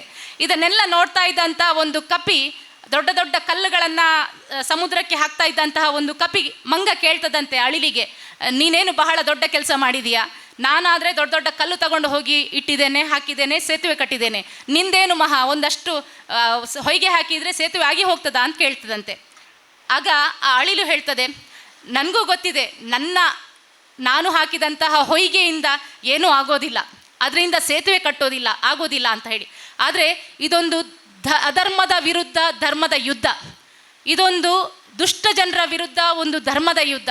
ಶ್ರೀರಾಮ ಪ್ರಭು ಇದರಲ್ಲಿ ಗೆಲ್ಲಬೇಕು ಮತ್ತು ಸೀತೆಯನ್ನು ವಾಪಸ್ ತಗೊಂಡು ಬರಬೇಕು. ಆ ಕಾರಣಕ್ಕೆ ಈ ಕೆಲಸ ನಡೀತಾ ಇದೆ. ನನ್ನ ಪರಿವಾರದವರು ನೋಡ್ತಾ ಇದ್ದಾರೆ, ನನ್ನ ಮುಂದಿನ ಪೀಳಿಗೆಯವರು ಸಾವಿರಾರು ಅಳಿಲುಗಳು ನೋಡ್ತಾ ಇವೆ. ಮುಂದೆ ಒಂದು ದಿನ ಯಾವತ್ತಾದರೂ ಇಂಥ ಒಂದು ಮಹತ್ ಕಾರ್ಯ ಆಗಿದೆ, ಇಂತಹ ಒಂದು ಮಹಾಯುದ್ಧ ಆಗಿದೆ, ಇಂಥ ಒಂದು ಮಹಾಯಜ್ಞ ಆಗಿದೆ, ಈ ಸಂದರ್ಭದಲ್ಲಿ ನನ್ನ ಹಿರಿಯ ಏನು ಮಾಡ್ತಾ ಇದ್ದ ಅಂತ ಹೇಳಿ ಅವ್ರಿಗೆ ಗೊತ್ತಾಗಬೇಕು. ಅವನು ಸುಮ್ಮನೆ ಕೂತ್ಕೊಳ್ಳಿಲ್ಲ, ಅವನು ಕೂಡ ತನ್ನ ಕಾಣಿಕೆಯನ್ನು ಕೊಟ್ಟಿದ್ದಾನೆ ಅನ್ನುವಂತಹ ಅರಿವು ಆ ಜನರಿಗೆ ಆಗಬೇಕು ಅನ್ನುವಂತಹ ಸಂದೇಶ ಕೊಡಲಿಕ್ಕೋಸ್ಕರ ನಾನು ಹೊಯ್ಗೆಯಲ್ಲಿ ಹೊರಳಿಕೊಂಡು ಸ್ವಲ್ಪ ಮಣ್ಣನ್ನು ನಾನು ಹಾಕಿದ್ದೇನೆ ಅನ್ನುವಂತಹ ಕೃತಾರ್ಥ ಭಾವನೆಯಿಂದ ಅಳಿಲು ಆ ಮಾತನ್ನು ಹೇಳ್ತದಂತೆ. ಇವತ್ತು ನಾವು ಕಾರ್ಯಕರ್ತರು ಕೆಲವರು ಮನೆ ಸಂಪರ್ಕ ಮಾಡ್ತೇವೆ, ಕೆಲವರು ಬ್ಯಾನರ್ ಹಚ್ತೇವೆ, ಕೆಲವರು ಫೋನ್ ಕಾಲ್ಗಳನ್ನು ಮಾಡ್ತೇವೆ. ಆದರೆ ನಾವೆಲ್ಲರೂ ದೇಶ ಕಟ್ಟುವಂತಹ ಮಹಾಯಾಗದಲ್ಲಿ ಪಾಲ್ಗೊಳ್ತಾ ಇದ್ದೇವೆ ಎನ್ನುವಂತಹ ತೃಪ್ತಿ ನಮ್ಮ ಕಾರ್ಯಕರ್ತರಲ್ಲಿ ಇರಬೇಕು ಅಂತ ನನಗನ್ನಿಸ್ತದೆ. ಆ ಎಲ್ಲ ಕೆಲಸವನ್ನು ನೀವೆಲ್ಲರೂ ಚೆನ್ನಾಗಿ ಮಾಡ್ತಾ ಇದ್ದೀರಿ. ಬಹಳ ಸಂತೋಷದಿಂದ ಈ ಕಾರ್ಯಕ್ರಮಕ್ಕೆ ಮತ್ತೆ ಆ ಬಿಸಿಲಿನ ಮನೆ ಸಂಪರ್ಕವನ್ನು ಮುಗಿಸಿ ಈ ಕಾರ್ಯಕ್ರಮಕ್ಕೆ ಬಂದಿದ್ದೀರಿ. ಮುಂದಕ್ಕೆ ಇರುವಂತಹ 3 ದಿವಸಗಳು ಬಹಳ ಅಮೂಲ್ಯವಾದಂತಹ ದಿನ. ಕೊನೆ ಕ್ಷಣದ ಕೆಲಸಗಳನ್ನು ನಾವು ಮಾಡಬೇಕು. ಮಹಿಳೆಯರ ಮನಸ್ಸನ್ನು ಮುಟ್ಟುವಂಥ ಕೆಲಸವನ್ನು ಮಾಡಬೇಕು. ಹೆಚ್ಚಿನ ಸಂಖ್ಯೆಯಲ್ಲಿ ಯಾವುದೇ ಗ್ಯಾರಂಟಿಗಳ ಆಮಿಷಕ್ಕೆ ಒಳಗಾಗದ ರೀತಿಯಲ್ಲಿ ನಮ್ಮ ಭಾರತೀಯ ಜನತಾ ಪಾರ್ಟಿಗೆ ಅಭ್ಯರ್ಥಿ ಕೋಟ ಶ್ರೀನಿವಾಸ್ ಪೂಜಾರಿ ಅವರಿಗೆ ಮತವನ್ನು ಗಳಿಸಿಕೊಡುವಲ್ಲಿ ನೀವೆಲ್ಲರ ಪ್ರಯತ್ನ ಇರಲಿ ಅಂತ ವಿನಂತಿಯನ್ನು ಮಾಡ್ತಾ ಎಲ್ರಿಗೂ ಶುಭವಾಗಲಿ. ನಮಸ್ಕಾರ. ಇನ್ನು ಮುಂದೆ ಈ ವೇದಿಕೆಗೆ ಮಹೇಶ್ ಶೆಟ್ಟಿ ಕುಡುಪ್ಲಾಜೆಯವರು ಆಗಮಿಸಿದ್ದಾರೆ. ಅವರಿಗೆ ಈ ಸಭೆಯ ಪರವಾಗಿ ಸ್ವಾಗತವನ್ನು ಬಯಸ್ತಾ ಇದ್ದೇನೆ. ತಾರೀಕು ನಡೀತಾ ಇರುವಂಥ ಲೋಕಸಭಾ ಚುನಾವಣೆಯ ಹಿನ್ನೆಲೆಯಲ್ಲಿ ಬೇರೆ ಬೇರೆ ರೀತಿಯಾದಂಥ ಕಾರ್ಯಕ್ರಮಗಳನ್ನು ಕಳೆದ ಹಲವು ದಿನಗಳಿಂದ ನಾವು ಮಾಡ್ಕೊಳ್ತಾ ಬರ್ತಾ ಇದ್ದೇವೆ. ಕಾರ್ಕಳದಲ್ಲಿ ಮಹಿಳಾ ಕಾರ್ಯಕರ್ತರನ್ನು ಒಟ್ಟು ಸೇರಿಸಿ ಮುಂದಿನ 4-5 ದಿನಗಳ ಅವಧಿಗೆ ನಮ್ಮ ಚಟುವಟಿಕೆಗೆ ಕೆಲವು ವೇಗಗಳನ್ನು ಕೊಡಬೇಕು ಅನ್ನುವ ಕಾರಣಕ್ಕೆ ಇವತ್ತಿನ ಈ ಸಮಾವೇಶ ನಡೀತಾ ಇದೆ. ನರೇಂದ್ರ ಮೋದಿಯವರ ಅಗತ್ಯತೆ, ನರೇಂದ್ರ ಮೋದಿಯವರ ಅನಿವಾರ್ಯತೆ, ಇವತ್ತು ಒಟ್ಟು ನಡೀತಾ ಇರುವಂಥ ವ್ಯವಸ್ಥೆಗಳು, ಈ ಎಲ್ಲ ಸಂಗತಿಯನ್ನು ಈಗಾಗಲೇ ಮಾತಾಡಿದಂಥ ಪ್ರಮುಖರು ನಮ್ಮ ನಡುವೆ ಉಲ್ಲೇಖ ಮಾಡಿದ್ದಾರೆ. ನಾವು ಕಳೆದ 10 ವರ್ಷಗಳಿಂದ ನರೇಂದ್ರ ಮೋದಿಯವರ ಆಡಳಿತವನ್ನು ಪ್ರತಿನಿತ್ಯ ನೋಡ್ತಾ ಇರುವಂಥವರು. ಒಂದೇ ಒಂದು ಭ್ರಷ್ಟಾಚಾರ ಇಲ್ಲದಂಥ ಒಂದು ಆಡಳಿತವನ್ನು 10 ವರ್ಷಗಳ ಅವಧಿಯಲ್ಲಿ ನರೇಂದ್ರ ಮೋದಿಯವರ ನೇತೃತ್ವದ BJP ಸರ್ಕಾರಕ್ಕೆ ಕೊಟ್ಟಿದೆ. ಸಾಮಾನ್ಯ ಕಡುಬಡವನಿಂದ ಹಿಡಿದು ವಿಮಾನ ನಿಲ್ದಾಣ ಮಾಡುವ ತನಕ, ನಮ್ಮ ಮನೆಗೆ ಉಜ್ವಲ ಗ್ಯಾಸನ್ನು ನೀಡೋದರಿಂದ ಆರಂಭ ಆಗಿ ಚಂದ್ರಯಾನಕ್ಕೆ ಉಪಗ್ರಹವನ್ನು ಹಾರಿಸುವ ತನಕ ಬೇರೆ ಬೇರೆ ರೀತಿಯಾದಂಥ ಆಯಾಮಗಳಲ್ಲಿ ನರೇಂದ್ರ ಮೋದಿಯವರ ಕಾರ್ಯಚಟುವಟಿಕೆಗಳು ನಡೀತಾನೆ ಬಂದಿದೆ. ಕೆಲವು ದಿನಗಳ ಹಿಂದೆ, ಕೆಲವು ತಿಂಗಳುಗಳ ಹಿಂದೆ ನೀವು ಗಮನಿಸಿದಿರಿ, ಸಿದ್ದರಾಮಯ್ಯ ಮಾತೆತ್ತಿದ್ರೆ ನಾನು 5 kg ಅಕ್ಕಿಯನ್ನು ಕೊಟ್ಟಿದ್ದೇನೆ, 5 kg ಅಕ್ಕಿಯನ್ನು ಕೊಟ್ಟಿದ್ದೇನೆ ಅನ್ನುವಂಥ ಮಾತನ್ನು ಕಳೆದ 10 ವರ್ಷಗಳಿಂದ ಹೇಳ್ತಾನೆ ಬರ್ತಾ ಇದ್ರು. ಆ 5 kg ಅಕ್ಕಿಯನ್ನು ಯಾರು ಕೊಟ್ಟಿದ್ದು ಅಂತ ಕೇಳಿದರೆ ಅದು ನರೇಂದ್ರ ಮೋದಿಯವರ ಸರ್ಕಾರ ಕರ್ನಾಟಕಕ್ಕೆ ಕಳಿಸ್ತಾ ಇದೆ ಅನ್ನೋದನ್ನು ಅಪ್ಪಿತಪ್ಪಿಯೂ ಒಂದು ಬಾರಿಯೂ ಕೂಡ ಸಿದ್ದರಾಮಯ್ಯ ಹೇಳಲೇ ಇಲ್ಲ. ಈಗ ನಾವು ಅದನ್ನು ಹೇಳಿದ ನಂತರ ನಿಧಾನವಾಗಿ ಜನರಿಗೆ ಅರ್ಥ ಆಗ್ಲಿಕ್ಕೆ ಶುರು ಆಗಿದೆ. ನಮ್ಮ ಊರಿನ ರೇಷನ್ ಅಂಗಡಿಗೆ 5 kg ಅಕ್ಕಿಯನ್ನು ಉಚಿತವಾಗಿ ಕಳೆದ ಹಲವು ವರ್ಷಗಳಿಂದ ಯಾರು ಕೊಡ್ತಾ ಇದ್ದಿದ್ದು ಅಂತ ಕೇಳಿದರೆ ಅದು ನರೇಂದ್ರ ಮೋದಿಯವರ ಸರ್ಕಾರ ಅನ್ನೋದನ್ನು ನಾವು ಯಾವತ್ತೂ ಕೂಡ ಮರಿಲಿಕ್ಕಿಲ್ಲ. ಒಂದು ಸುಳ್ಳನ್ನು 10 ಬಾರಿ ಹೇಳುವುದರ ಮುಖಾಂತರ ಅದನ್ನು ಸತ್ಯ ಮಾಡುವಂಥ ಪ್ರಯತ್ನವನ್ನು ಸಿದ್ದರಾಮಯ್ಯ ನಿರಂತರವಾಗಿ ಮಾಡ್ತಾ ಬಂದರು. ಅದರಲ್ಲಿ ಒಂದು ಕೇಂದ್ರದಿಂದ ಕೊಡುವಂಥ ಅಕ್ಕಿಯನ್ನು ನಮ್ಮ ಸರ್ಕಾರ ಉಚಿತವಾಗಿ ಕೊಡ್ತಾ ಇದೆ ಎನ್ನುವಂಥ ಮಾತನ್ನು ಅವ್ರು ಹೇಳ್ತಾ ಇದ್ರು. ನಾವು ಇತ್ತೀಚೆಗೆ ಅದನ್ನು ಅತ್ಯಂತ ಗಟ್ಟಿಯಾಗಿ ಹೇಳಿದ ನಂತರ ಈಗ ಸ್ವಲ್ಪ ಅದನ್ನು ಹೇಳೋದನ್ನು ಕಡಿಮೆ ಮಾಡಿದ್ದಾರೆ. ಈ ಚುನಾವಣೆ ಯಾವುದೋ ಒಂದು ಸ್ಥಳೀಯ ವಿಷಯಗಳಿಗೆ ನಡೀತಾ ಇರುವಂಥ ಚುನಾವಣೆ ಅಲ್ಲ, ಇದು ದೇಶದ ಭವಿಷ್ಯವನ್ನು ನಿರ್ಮಾಣ ಮಾಡುವಂಥ ಚುನಾವಣೆ. ಇಲ್ಲಿ ಕೂತಿರುವಂಥ ಎಲ್ಲ ಮಹಿಳೆಯರು ಕಳೆದ ಹಲವು ಚುನಾವಣೆಗಳಲ್ಲಿ ನೀವೆಲ್ಲರೂ ಕೂಡ BJPಯ ಪರವಾಗಿಯೇ ಕೆಲಸ ಕಾರ್ಯಗಳನ್ನು ಮಾಡಿದಂಥವ್ರು. ಮನೆ ಮನೆಗೆ ಓಟನ್ನು ಕೇಳಲಿಕ್ಕೆ ಹೋಗಿದ್ರಿ, ಯಾರಾದರೂ ಸ್ವಲ್ಪ ಅನುಮಾನಗಳಿದ್ರೆ ಅವರಿಗೆ ಅದನ್ನು ತಿಳಿಸುವಂಥ ಪ್ರಯತ್ನವನ್ನು ಕೂಡ ನೀವು ಮಾಡಿದ್ರಿ. ನಾವು ಇವತ್ತು ಅದನ್ನು ಗಟ್ಟಿಯಾಗಿ ಹೇಳಬೇಕಾಗಿರೋದೇನು ಅಂತ ಕೇಳಿದರೆ, ಈ ಚುನಾವಣೆ ನರೇಂದ್ರ ಮೋದಿಯವರ ಚುನಾವಣೆ, BJPಯ ಚುನಾವಣೆ. ಯಾಕೆ ಅಂತ ಕೇಳಿದರೆ, ದೇಶದ ಭವಿಷ್ಯವನ್ನು ನಿರ್ಮಾಣ ಮಾಡುವಂಥ ಚುನಾವಣೆ ಇದು. ಇದ್ಯಾವುದೋ ನಮ್ಮೂರಿನ ರಸ್ತೆ ಸರಿ ಇಲ್ಲ, ನಮ್ಮೂರಿನ ಕರೆಂಟ್ ಸರಿ ಇಲ್ಲ, ಆ ಕಾರಣಕ್ಕೆ ನಡೀತಾ ಇರುವಂಥ ಚುನಾವಣೆ ಅಲ್ಲ ಇದು. ದೇಶದ ಭವಿಷ್ಯವನ್ನು ನಿರ್ಮಾಣ ಮಾಡಲಿಕ್ಕೆ ಕೊಟ್ಟಿರುವಂಥ ಚುನಾವಣೆ ಇದು. ಹಾಗಾಗಿ ಸ್ಥಳೀಯ ಯಾವುದೇ ವಿಷಯಗಳಿದ್ರೂ ಕೂಡ ಅದನ್ನು ಬಹಳ ಪ್ರಾಮುಖ್ಯವಾಗಿ ತೆಗೆದುಕೊಳ್ಳದೆ, ಈ ದೇಶಕ್ಕೆ ಸಮರ್ಥವಾದಂಥ ನೇತೃತ್ವ ಯಾರ್ದು ಅಂತ ಕೇಳಿದರೆ ಅದು ನರೇಂದ್ರ ಮೋದಿ ಅವರಿಂದ ಮಾತ್ರ ಸಾಧ್ಯ ಅನ್ನುವಂಥದ್ದನ್ನು ನಾವೆಲ್ಲರೂ ಕೂಡ ಇವತ್ತು ಅರ್ಥ ಮಾಡಿಕೊಳ್ಬೇಕಾಗಿದೆ. ನಾನು ಎಲ್ಲ ಭಾಷಣಗಳಲ್ಲೂ ಕೂಡ ಹೇಳ್ತಾ ಇದ್ದೆ, ಒಂದು ಕೇಂದ್ರ ಸರ್ಕಾರ ಮನೆಯ ಬಾಗಿಲಿಗೆ ಯೋಜನೆಗಳನ್ನು ಕೊಡ್ತು ಅಂತ. ಇಲ್ಲಿಯ ತನಕ ನಮ್ಮ ಮನೆಯ ಬಾಗಿಲಿಗಳಿಗೆ ಯೋಜನೆಗಳು ಬಂದಿದ್ದೇ ಇಲ್ಲ. ನಮ್ಮ ಮನೆಯ ಬಾಗಿಲಿಗೆ ಯಾವ ಯೋಜನೆಗಳು ಬಂತು? ಈಗಾಗಲೇ ಅದನ್ನು ಉಲ್ಲೇಖ ಮಾಡಿದ್ರೆ ನಾನು ಮತ್ತೆ ಹೇಳಿದ್ರೆ ರಿಪೀಟ್ ಆಗುತ್ತೆ. ನಮ್ಮ ಮನೆಗೆ 5-5 kg ಅಕ್ಕಿಯನ್ನು ಕೊಟ್ಟಿದ್ದು ಕೇಂದ್ರ ಸರ್ಕಾರ. ನಮ್ಮ ಮನೆಗಳಿಗೆ ಉಜ್ವಲ ಗ್ಯಾಸಿನ ಅಡಿನಲ್ಲಿ ಉಚಿತವಾಗಿ ಗ್ಯಾಸ್ ಸಂಪರ್ಕವನ್ನು ಕೊಟ್ಟಿದ್ದು BJP ಸರ್ಕಾರ. ಮನೆಗಳಿಗೆ ಶೌಚಾಲಯವನ್ನು ನಿರ್ಮಾಣ ಮಾಡಿಕೊಟ್ಟಿದ್ದು BJP ಸರ್ಕಾರ.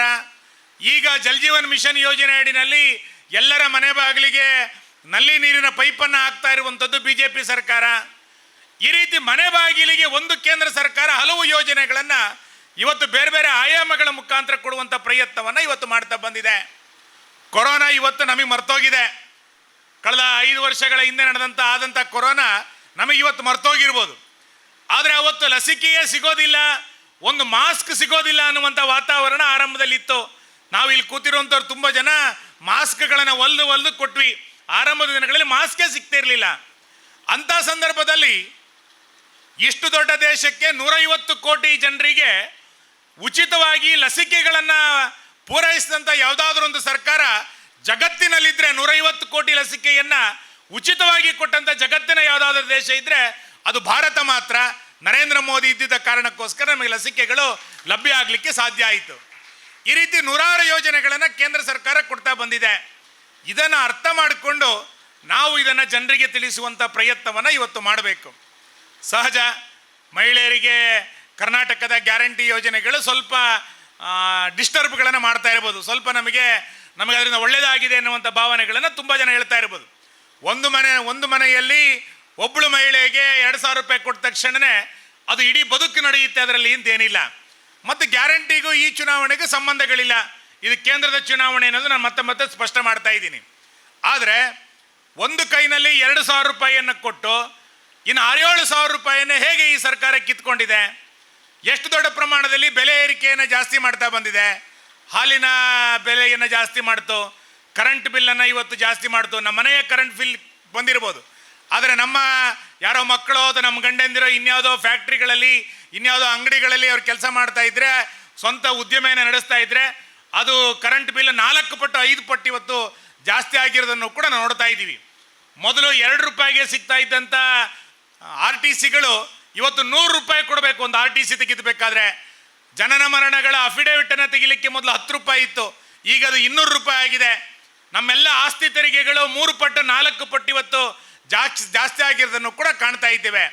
ನಮ್ಮ ಮಕ್ಕಳಿಗೆ ಕೊಡ್ತಾ ಇದ್ದಂಥ ಸ್ಕಾಲರ್ಶಿಪ್ ರದ್ದಾಯಿತು, ಭಾಗ್ಯಲಕ್ಷ್ಮಿ ಯೋಜನೆ ರದ್ದಾಯಿತು, ಮಕ್ಕಳಿಗೆ ಹೈಸ್ಕೂಲಿಗೆ ಹೋಗ್ತಾ ಇದ್ದಂಥ ಮಕ್ಕಳಿಗೆ ಸೈಕಲ್ ಕೊಡ್ತಾ ಇದ್ದಂಥ ಯೋಜನೆ ರದ್ದಾಯಿತು. ಎಲ್ಲ BJPಯ ಯೋಜನೆಗಳನ್ನು ರದ್ದು ಮಾಡಿ ಕೇವಲ ಈಗ ಗ್ಯಾರಂಟಿಗಳನ್ನು ಕೊಡ್ತಾ ಇದ್ದೀವಿ ಎನ್ನುವಂಥ ಘೋಷಣೆಗಳನ್ನು ಸರ್ಕಾರ ಮಾಡ್ತಾ ಇದೆ.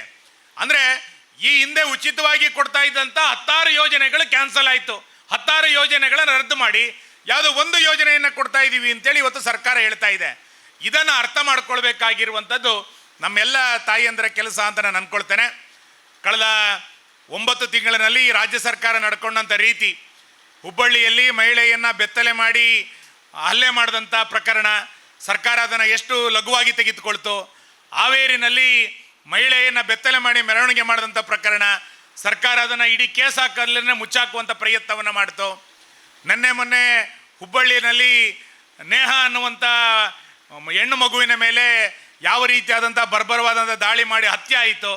ಅದನ್ನು ವೈಯಕ್ತಿಕ ಗಲಾಟೆ ಅಂತೇಳಿ ಮುಖ್ಯಮಂತ್ರಿಗಳು ಯಾವ ರೀತಿ ಹೇಳಿ ತಪ್ಪಿಸ್ಕೊಂಡ್ರು. ಅಂದರೆ ಬದುಕಿಗೆ ರಕ್ಷಣೆ ಇಲ್ಲದಂಥ ಒಂದು ವಾತಾವರಣ ಇವತ್ತು ಕರ್ನಾಟಕದಲ್ಲಿ ನಿರ್ಮಾಣ ಆಗಿರೋದು ನಾವು ಗಮನಿಸ್ತಾ ಇದ್ದೇವೆ. ಹೇಗೆ ಬೇಕಾದರೂ ಹಿಂದೂಗಳನ್ನು ನಡೆಸ್ಕೊಳ್ಬೋದು, ಹಿಂದೂಗಳಿಗೆ ಏನು ಮಾಡಿದರೂ ನಡೆಯುತ್ತೆ ಎನ್ನುವಂಥ ವಾತಾವರಣವನ್ನು ರಾಜ್ಯ ಸರ್ಕಾರ ಸೃಷ್ಟಿ ಮಾಡಿರೋದನ್ನು ಕೂಡ ಗಮನಿಸ್ತಾ ಇದ್ದೀವಿ. ಇಂಥ ಸಂದರ್ಭದಲ್ಲಿ ನಮ್ಮ ಬದುಕಿನ ರಕ್ಷಣೆಗೋಸ್ಕರ ಇವತ್ತು BJP ಅಗತ್ಯ ಇದೆ. ನಮ್ಮ ಜೀವನದ ರಕ್ಷಣೆ ಇವತ್ತು ಆಗಬೇಕು ಅಂತಂದರೆ ಕೇಂದ್ರದಲ್ಲಿ ನರೇಂದ್ರ ಮೋದಿಯವರ ಸರ್ಕಾರ ಮತ್ತೊಮ್ಮೆ ಅಧಿಕಾರಕ್ಕೆ ಬರಬೇಕಾಗಿರುವಂಥದ್ದು ಇವತ್ತಿನ ಅನಿವಾರ್ಯ ಅಂತ ನಾನು ಅಂದ್ಕೊಳ್ತೇನೆ. ಆ ಹಿನ್ನೆಲೆಯಲ್ಲಿ ನಾಡಿದ್ದಿನ 26ನೇ ತಾರೀಕಿನ ಚುನಾವಣೆಯಲ್ಲಿ ನಮ್ಮ ಅಭ್ಯರ್ಥಿ ಶ್ರೀನಿವಾಸ್ ಪೂಜಾರಿ ಅವರು ಅತ್ಯಂತ ಸಾಮಾನ್ಯ ಕಾರ್ಯಕರ್ತನಾಗಿ ಸಾಮಾನ್ಯ ಬಡ ಕುಟುಂಬದಲ್ಲಿ ಹುಟ್ಟಿ ಇವತ್ತು ಲೋಕಸಭಾ ಅಭ್ಯರ್ಥಿಯಾಗಿ ನಮ್ಮ ಕಣ್ಮುಂದೆ ಇರುವಂಥದ್ದು ನಮಗೆಲ್ಲರಿಗೂ ಕೂಡ ಅತ್ಯಂತ ಹೆಮ್ಮೆ ತರುವಂಥ ಚಟುವಟಿಕೆಗಳು. ಹಾಗಾಗಿ ಅಂಥ ಒಬ್ಬ ಸಾಮಾನ್ಯ ಮನೆಯಿಂದ ಬಂದಂಥ ವ್ಯಕ್ತಿಯನ್ನು ಗೆಲ್ಲಿಸುವಂಥ ನಮ್ಮ ಗ್ರಾಮಗಳಲ್ಲಿ BJPಗೆ ಹೆಚ್ಚು ಮತಗಳನ್ನು ಬರುವ ರೀತಿಯಲ್ಲಿ ಪ್ರಯತ್ನವನ್ನು ಮಾಡಬೇಕಾಗಿರುವಂಥದ್ದು ನಮ್ಮೆಲ್ಲರದು ಕೂಡ ಕರ್ತವ್ಯ ಇದೆ. 26ನೇ ತಾರೀಕು ಫಂಕ್ಷನ್ಗಳು ಜಾಸ್ತಿ, ಎಲ್ಲರ ಊರಿನಲ್ಲೂ ಕೂಡ ಮದುವೆ, ಗೃಹ ಪ್ರವೇಶ ಇತ್ಯಾದಿಗಳು ಕೂಡ ತುಂಬ ಇದ್ದೇ ಇದೆ. ಆದರೆ ನಮ್ಮ ಪೋಲಿಂಗ್ ದೊಡ್ಡ ಪ್ರಮಾಣದಲ್ಲಿ ಜಾಸ್ತಿ ಆಗಲೇಬೇಕು.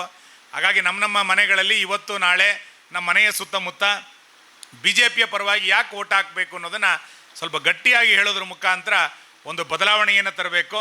ಕಾಂಗ್ರೆಸ್ ಅಂದರೆ ಅದು ಡೇಂಜರು. ಕಾಂಗ್ರೆಸ್ ಇವತ್ತು ಮಹಿಳೆಯರ ಪಾಲಿಗೆ ಇವತ್ತು ಕಾಂಗ್ರೆಸ್ ಡೇಂಜರ್ ಅನ್ನುವಂಥದ್ದು ಹಲವು ಸಂಗತಿಗಳ ಮುಖಾಂತರ ಇವತ್ತು ಗೊತ್ತಾಗಿರೋದು ನಮ್ಗೆ ಗೊತ್ತಿದೆ. ಇದೆಲ್ಲದನ್ನು ಕೂಡ ಮತ್ತೆ ನೆನಪು ಮಾಡ್ಕೊಳ್ತಾ ಈ ಉಳಿದಿರುವಂಥ 2 ದಿನಗಳ ಈ ಚುನಾವಣೆಗೆ ಒಂದು ಹೊಸ ವೇಗವನ್ನು ಕೊಟ್ಟು ಮತ್ತೊಮ್ಮೆ ನರೇಂದ್ರ ಮೋದಿಯವರನ್ನ ಪ್ರಧಾನಮಂತ್ರಿಯನ್ನಾಗಿ ಮಾಡಲಿಕ್ಕೆ ಶ್ರೀನಿವಾಸ್ ಪೂಜಾರಿ ಅವರನ್ನು ನೀವೆಲ್ಲರೂ ಕೂಡ ಗೆಲ್ಲಿಸ್ಕೊಡ್ಬೇಕು ಅನ್ನುವಂಥ ವಿನಂತಿಯನ್ನು ಮಾಡ್ತೇನೆ. ನಮಸ್ಕಾರ. ಈ ನಮ್ಮ ಸಭೆಯಲ್ಲಿ ಉಪಸ್ಥಿತರಿರುವ ಮಂಡ್ರಾಜ್ ಶೆಟ್ರು, ಸಂಚಾಲಕರು, ಲೋಕಸಭಾ ಚುನಾವಣೆ ಕಾರ್ಕಳ ವಿಧಾನಸಭಾ ಕ್ಷೇತ್ರ, ಮಹಾವೀರ್ ಹೆಗ್ಡೆ ಜಿಲ್ಲಾ ಉಪಾಧ್ಯಕ್ಷರು, ಉದಯ ಎಸ್ ಕೋಟ್ಯಾನ್ ಜಿಲ್ಲಾ ಕಾರ್ಯದರ್ಶಿಗಳು, ಸರ್, ತಮ್ಮೆಲ್ಲರ ಉಪಸ್ಥಿತಿಯನ್ನು ನಾವಿಲ್ಲಿ ಗೌರವಿಸ್ತಾ ಇದ್ದೇವೆ. ಇನ್ನು ಮುಂದೆ ನಮ್ಮೆಲ್ಲರನ್ನು ಉದ್ದೇಶಿಸಿ ನಮ್ಮ ಪಕ್ಷದ ಹಿರಿಯರಾದ KP ಶೆಣೆ ಇವರು ಕೂಡ ಈ ಸಭೆಯಲ್ಲಿ ಉಪಸ್ಥಿತರಿದ್ದಾರೆ. ಸರ್, ತಮ್ಮ ಉಪಸ್ಥಿತಿಯನ್ನು ನಾವಿಲ್ಲಿ ಗೌರವಿಸ್ತಾ ಇದ್ದೇವೆ. ಇನ್ನು ಮುಂದೆ ನಮ್ಮೆಲ್ಲರನ್ನು ಉದ್ದೇಶಿಸಿ ಜಿಲ್ಲಾ ಮಹಿಳಾ ಮೋರ್ಚಾ ಅಧ್ಯಕ್ಷರಾದ ಸಂಧ್ಯಾ ರಮೇಶ್ ಇವರು ಮಾತನಾಡಬೇಕಾಗಿ ಕೇಳಿಕೊಳ್ತಾ ಇದ್ದೇನೆ.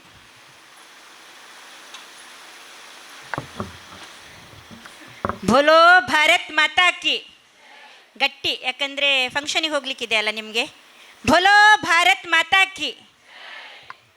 ಇಂದಿನ ಮಹಿಳಾ ಕಾರ್ಯಕರ್ತರ ಸಭೆಯ ಅಧ್ಯಕ್ಷತೆಯನ್ನು ವಹಿಸಿರುವ ನಮ್ಮ ಕಾರ್ಕಳ ಮಹಿಳಾ ಮೋರ್ಚಾದ ಅಧ್ಯಕ್ಷರಾಗಿರುವ ವಿನಯ ಅವರೇ, ಹಾಗೆಯೇ ಇಲ್ಲಿನ ಕಾರ್ಕಳ ಮಂಡಳದ ಅಧ್ಯಕ್ಷರಾಗಿರುವ ನವೀನ್ ನಾಯಕ್ ಅವರೇ, ಹಾಗೆಯೇ ನಮ್ಮ ಕಾರ್ಕಳ ಚುನಾವಣಾ ಪ್ರಭಾರಿಯಾಗಿರುವ ಶ್ಯಾಮಲ ಕುಂದರ್ ಅವರೇ, ಜಿಲ್ಲಾ ಪ್ರಧಾನ ಕಾರ್ಯದರ್ಶಿಯಾಗಿರುವ ರೇಷ್ಮಕ್ಕನವರೇ, ಹಾಗೆ ಮಹಿಳಾ ಮೋರ್ಚಾದ ಜಿಲ್ಲಾ ಉಪಾಧ್ಯಕ್ಷರಾಗಿರುವ ಮಾಲಿನಿ ಶೆಟ್ಟಿ ಅವರೇ, ಕಾರ್ಯದರ್ಶಿಯಾಗಿರುವ ಸುಗಂಧಿ ನಾಯಕ್ ಹಾಗೂ ಕವಿತಾ ಹರೀಶ್ ಅವರೇ, ಹಾಗೆ ನಮ್ಮ ಹಿರಿಯರಾದ ಭಾಗೀರಥಕ್ಕನವರೇ, ಹಾಗೆ ನಮ್ಮ ನೆಚ್ಚಿನ ಶಾಸಕರಾಗಿರುವ ಸುನಿಲ್ ಅಣ್ಣನವರೇ, ಹಾಗೆ ಈ ಕಾರ್ಯಕ್ರಮವನ್ನು ಇಷ್ಟೊತ್ತು ಚಂದಗಾಣಿಸಿದ ನನ್ನ ತಾಯಂದಿರೇ, ಎಲ್ಲರೂ ಎಲ್ಲ ವಿಷಯವನ್ನು ಹೇಳಿದರು. ಪುನಃ ಯಾಕೆ ಹೇಳ್ತಾ ಇದ್ದಾರೆ ಅಂತ ಹೇಳಿದರೆ, ಇನ್ನು ಉಳಿದದು 2 ದಿನ, ನೀವು ಅದನ್ನು ನಿಮ್ಮ ಅಕ್ಕಪಕ್ಕದ ಮನೆಯವರಿಗೆ ಮನವರಿಕೆ ಮಾಡಬೇಕನ್ನುವ ಕಾರಣದಿಂದ ಎಲ್ಲರೂ ಅದೇ ವಿಷಯವನ್ನು ನಾವು ಹೇಳ್ತಾ ಇದ್ದೇವೆ. ಆದರೆ ನಮಗಿಂತ ಹೆಚ್ಚಿನದಾಗಿ ಮನೆಯಲ್ಲಿ ಕೂತ ತಾಯಂದಿರು ಸರ್ಕಾರದ ಎಲ್ಲ ಯೋಜನೆಗಳನ್ನು ತಿಳ್ಕೊಂಡಿದ್ದಾರೆ. ನಾವು ಅವರಿಗೆ ಹೇಳಬೇಕಂತಿಲ್ಲ.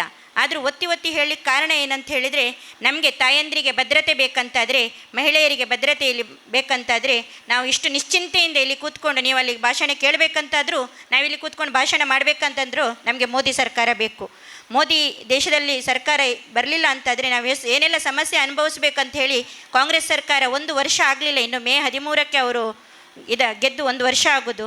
ಮೇ ಒಳಗೆ ಅವರು ನಮಗೆ ಎಷ್ಟೆಲ್ಲ ಅನ್ಯಾಯ ಮಾಡಿದಾರಂತ ನಾವು ದಿನನಿತ್ಯ ಮಾಧ್ಯಮದಲ್ಲಿ ನೋಡ್ತಾ ಇದ್ದೇವೆ. ಸುನಿಲಣ್ಣ ಹೇಳಿದರು, ರೇಷ್ಮಕ್ಕ ಹೇಳಿದರು, ನೇಹ ಹತ್ಯೆಯ ವಿಷಯ. ಆದರೆ ನಾವು ಇಲ್ಲೆಲ್ಲ ಕೂತ್ಕೊಂಡು ನಮ್ಮ ಮಕ್ಕಳು ಕಲೀಲಿ ಅಂತ ಹೇಳಿ ನಾವು ದೂರದ ಕಾಲೇಜುಗಳಿಗೆ ಕಳಿಸ್ತೇವೆ, ನಮ್ಮ ಹೆಣ್ಣು ಮಕ್ಕಳು ಕಲೀಲಿ, ನಾವು ಅಲ್ಲಿ ಅವರು ವಿದ್ಯಾವಂತರಾಗಲಿ, ಏನಾದರೂ ಸಾಧನೆ ಮಾಡಲಿ ಅಂತ. ಆದರೆ ನಾವಿವತ್ತು ಹೆಣ್ಣುಮಕ್ಕಳನ್ನು ಹೊರ ಕಳಿಸಬೇಕಾದ್ರೆ ನಾವು ಆಲೋಚನೆ ಮಾಡಬೇಕು, ನಮಗೆ ಕಾನೂನು ಭದ್ರತೆ ಎಲ್ಲಿದೆ ಅಂತ. ನಮಗೆ ನ್ಯಾಯ ಇಲ್ಲ. ಈ ಸಿದ್ದರಾಮಯ್ಯನ ಸರ್ಕಾರ ನಮಗೆ ನ್ಯಾಯ ಕೊಡೋದಿಲ್ಲ. ಇಲ್ಲಿ ಇದೇ ನಮ್ಮ ಉಡುಪಿ ಜಿಲ್ಲೆಯಲ್ಲಿ ಉಡುಪಿಯಲ್ಲೇ ನಡೆದ ಘಟನೆ ನೋಡಿ, ನೇತ್ರಜ್ಯೋತಿ ಕಾಲೇಜ್ನಲ್ಲಿ ಹಾಸ್ಟೆಲ್ನಲ್ಲಿ ನಮ್ಮ ಹೆಣ್ಣು ಮಕ್ಕಳ ವಿಡಿಯೋವನ್ನು ತೆಗೆದುಕೊಂಡು ನಾವು ತೆಗಿಲೇ ಇಲ್ಲ ಅಂತ ಹೇಳ್ತಾರೆ. ಅದು ಅವರು ಹುಡುಗಿಯರು ತಪ್ಪಾಯ್ತಂತ ಒಪ್ಪಿದ್ರು ಸಮೇತ ನಮಗೆ ಪೊಲೀಸ್ ಇಲಾಖೆಯವರು ಹೇಳ್ತಾರೆ ಇಲ್ಲ ಅಂತ. ಹಾಗಿರುವಾಗ ನಾವು ಆಲೋಚನೆ ಮಾಡಬೇಕು, ನಮಗೆ ಈ ಸರ್ಕಾರ ಬೇಕಾ ಅಂತ. ನಮಗೆ ಕೊಟ್ಟ 2,000ದಲ್ಲಿ ನಮ್ಮ ಜೀವನ ಹೋಗುವುದಿಲ್ಲ. ಅದೇ ಮೋದಿಜಿಯವರು ಕೊಟ್ಟ ಗ್ಯಾರಂಟಿ ನಮಗೆ ಶಾಶ್ವತ ಜೀವನವನ್ನು ಕಲ್ಪಿಸಲಿಕ್ಕೆ ಕೊಟ್ಟಿದ್ದಾರೆ. ಈಗ ಕೃಷಿ ಸನ್ಮಾನ್ ಕೊಟ್ಟಿದ್ದಾರೆ. ಕೃಷಿ ಸನ್ಮಾನಲ್ಲಿ ನಮಗೆ 6,000 ಕೇಂದ್ರದಿಂದ ಬರ್ತಾ ಇದೆ. 4,000ವನ್ನು ನಿಲ್ಲಿಸಿದ್ದಾರೆ. ನಾವು ಯಾರೂ ಅವರನ್ನು ಕೇಳಲಿಲ್ಲ. ಯಡಿಯೂರಪ್ಪನವರು 4,000 ಸೇರಿಸಿ ನಮಗೆ 10,000 ಕೊಡ್ತಾ ಇದ್ರು. ಆ 4,000 ಎಲ್ಲಿ ಹೋಯಿತು? ಆ 4,000ವನ್ನು ತಿಂದದ್ದು ಯಾರು? ರಾಜ್ಯ ಸರ್ಕಾರದವರೇ ಅಲ್ವಾ? ಅದನ್ನೇ ತಗೊಂಡು ನಮಗೆ ಗ್ಯಾರಂಟಿ ಅಂತ ಕೊಡ್ತಾ ಇದ್ದಾರೆ. ನಾವು ಅದರ ಬಗ್ಗೆ ಯಾರೂ ಚಿಂತನೆಯನ್ನು ಮಾಡಲಿಲ್ಲ. ಮತ್ತು ಇನ್ನೊಂದು ಹೇಳಿದರು, ಕರೆಂಟ್ ಬಿಲ್ ಕೊಡ್ತಾರೆ. ಆದರೆ ಪಾಪ ನಮಗೆ ಆ ಕರೆಂಟ್ ಬಿಲ್ ಕೊಡುವಾಗ, ನಮಗೆ ಫ್ರೀ ಕೊಡುವಾಗ ನಮ್ಮ ಪಕ್ಕದ ಮನೆಯವರ ಹೊಟ್ಟೆ ಮೇಲೆ ಹೊಡೆದೇ ನಮಗೆ ಕೊಡೋದು. ಅವನಿಗೆ 1,000 ಬರ್ತಾ ಇದ್ದಲ್ಲಿ ಈಗ ಅವನಿಗೆ 3,000 ಕರೆಂಟ್ ಬಿಲ್ ಬರ್ತಾ ಇದೆ. ಹಾಗೆ ಹೇಳಲಿಕ್ಕೆ ಹೋದರೆ ತುಂಬ ಇದೆ. ಅದು 3 ಗಂಟೆ ಸಹ ಸಾಕಾಗಲಿಕ್ಕಿಲ್ಲ ಮೋದಿ ಸರ್ಕಾರ ಕೊಟ್ಟ ಯೋಜನೆಗಳು. ಆದರೆ ನಂದು ನಿಮ್ಮೆಲ್ಲರಲ್ಲೂ ವಿನಂತಿ, ಯಾಕಂದರೆ ತಾಯಿ ನಾರಿ ಒಲಿದರೆ ನಾರಿ ಮುನಿದರೆ ಮಾರಿ ಅಂತ. ನಾವು ತಾಯಿಯಂದ್ರೆ ಯಾವ ಕೆಲಸವನ್ನು ಒಪ್ಪಿಕೊಳ್ಳೋದಿಲ್ಲ. ಒಪ್ಪಿಕೊಂಡ್ರೆ ಆ ಕೆಲಸವನ್ನು ಚಾಚು ತಪ್ಪದೆ ಮಾಡ್ತೇವೆ.